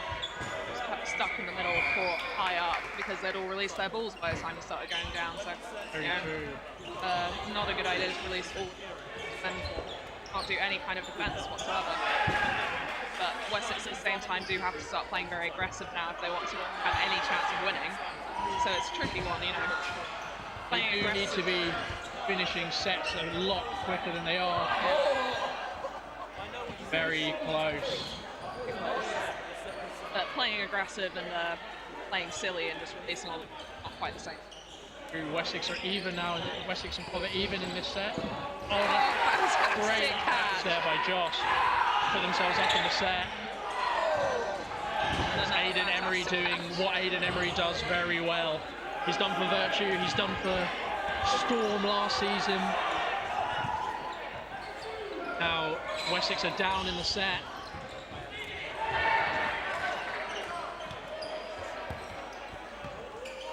Coventry will be happy to just wait this one out. Play it out nice and gentle. They're under no pressure to finish the set quickly. And a fabulous ping off of Dan's foot by Alex Taylor there. Giving Niall in on his own.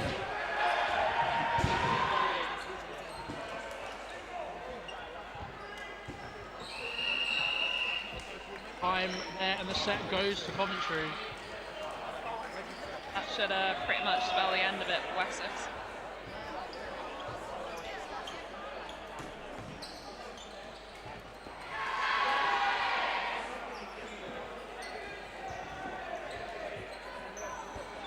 Just crowding up the frame at the moment.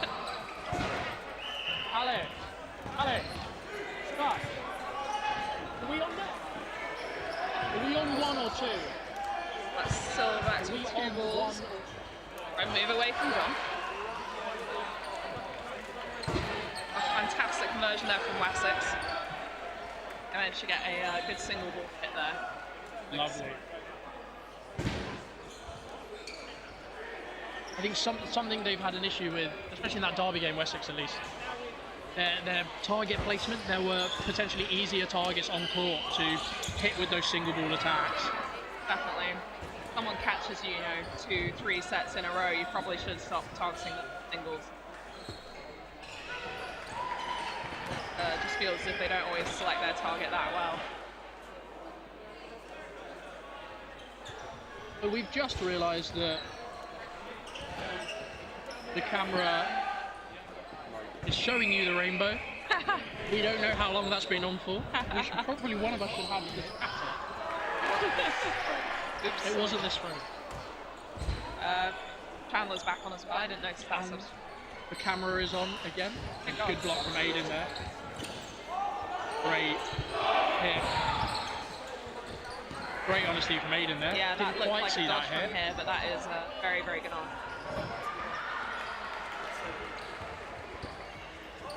Very close to hit there. Bounce. And I think Cov happy just to play 2 balls here. Allow Wessex to be the ones having to play. At this point, if you're playing Coventry, you really do just want to be waiting for the game to end and try and make sure that you minimise much what Wessex really wants to play very fast. So as long as you just calm them down there, you've easily won the entire game, and you've got a pretty healthy set difference as well to bring into the league table.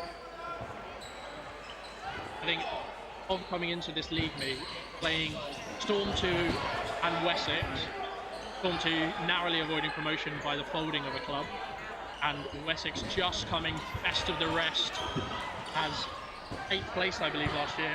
They definitely had a point to prove to show that they can show that they're above the bottom table teams from last year and that they can play with the big guns. Absolutely. The main thing that you want to prove when you get promoted is that you're not going to get relegated immediately afterwards. Oh, a lovely take. Sorry to interrupt Zoe, but that is Dan Brown catching out his ex-Warwick One's teammate, Pete Chandler. You love to see it. But yeah, no, you obviously want to prove that you're not going to get relegated this season just after you've been promoted. It's a really dangerous spot to be in. Everyone's kind of expecting you to have to fight your way out of relegation zone. So for Silverbacks to come into this and win their first 2 matches, really, really good start for them, really strong. And there's the set. I think no team wants to be a yo-yo team, just going up. No. You don't want to find yourself in between leagues. It's never a fun experience. Would be surprised to see Silverbacks in that position this time around, considering not just the fact they're beating Wessex, but they're comfortably beating them right now. That's a really, really good sign for them for the rest of the season. The new Wessex captain Niles being called in.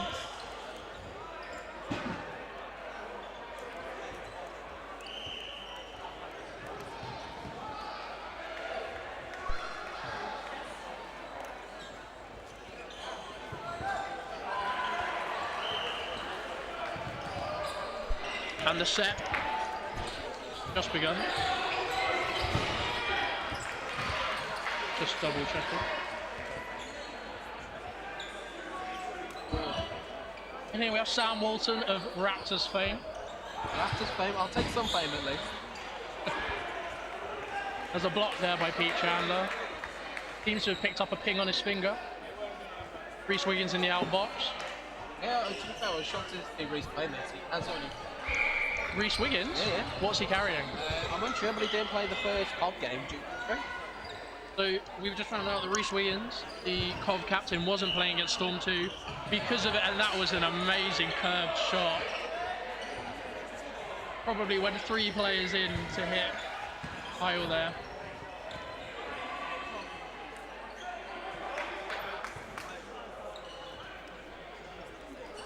Reece apparently didn't play the first game, and a lovely catch by Johnny. Didn't play the first game because of an injury, Sam says.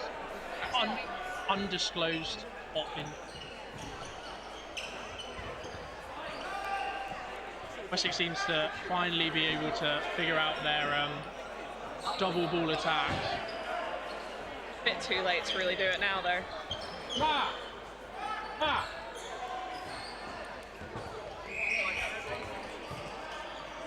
Just telling the MK Cyclones out of the way.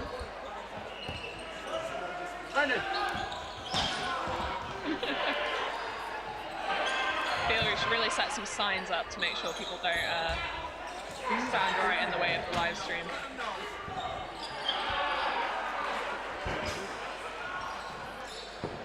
Oh, a great standing there by Ben. Fantastic set for Wessex this one. Something he's been trying to do all game. Just he gets the hit through the legs. There you go. They seem to have found their rhythm with their singles, but definitely too little too late.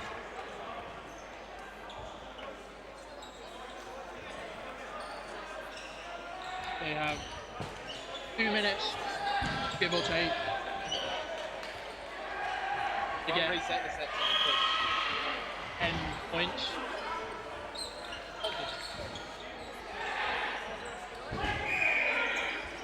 They'll have to come out the blocks firing a bit more than they are now.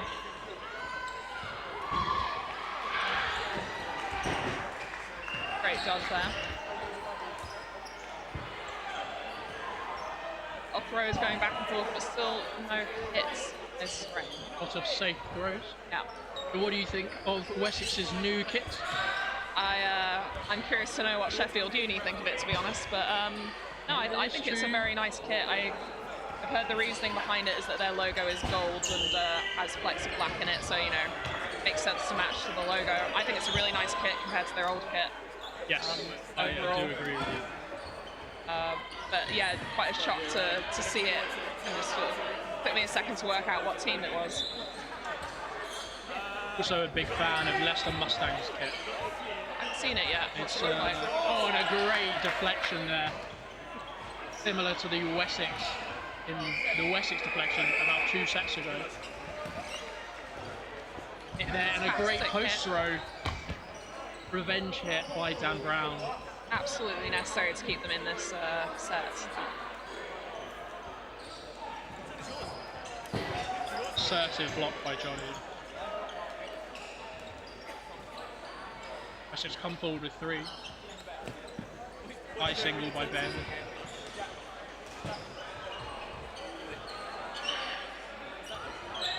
Oh, and the tracking catch by Aidan Emery. Fantastic catch that. It had been thrown quite high, so it was fair enough to keep an eye out for those balls floating around in the back. Very, very good catch. Very good bit of dodgeball.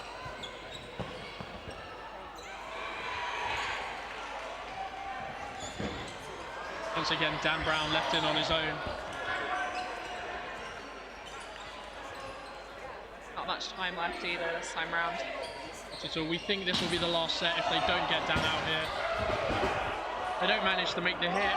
I imagine Wessex will be wanting to... And the catch from I was Reese. going to say, I imagine Wessex will probably want to burn the clock and not have too bad of a set difference. It's unlikely that they'll win this next set. But yeah, if that was their plan, that's not... I believe this is a final minute set. The urgency in the setup makes me feel like it is. Yeah, it's got that kind of feeling. Minute set in the air.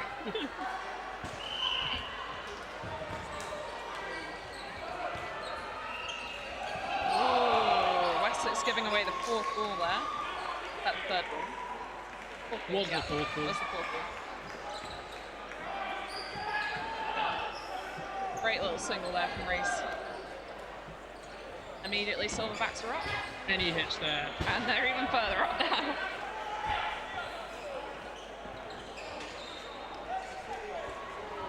Catch there. Great deflection catch there. Oh, and a lovely catch on the backtrack by Jeeves. Seems to be everyone's a bit laissez-faire in this set. Well, a bit chaotic at the end, but I guess neither team actually has anything to lose right now, so might as well go for it. Almost a block into Aiden there by Reese. I think we're coming to the dying moments of this set, and the set goes to Coventry. Cov win with 19 points to 5. A very good start to their league campaign. Very, very convincing for them, that, yeah. Not quite the same for Wessex, who have taken 2 losses against the 2 new teams. See what they can do in the rest of the season. Anyway, thank you for joining me for the past 2 games. I think Zoe's sticking around for a bit longer. Yep, we'll be moving on to Men's League 1. I'm not commentating the first one, but then after that I'll be commentating 3 back-to-back all by myself. And I think I'm joining for the second one, depending on how the yeah, first game goes. depending on whether or not you're broken inside. I'm going to go and change and warm up, and I hope you had a lovely time, and I shall see you. I think be playing one of them, but if not, I'll be commentating, I think 2 games, so I'll see you later. Catch you later.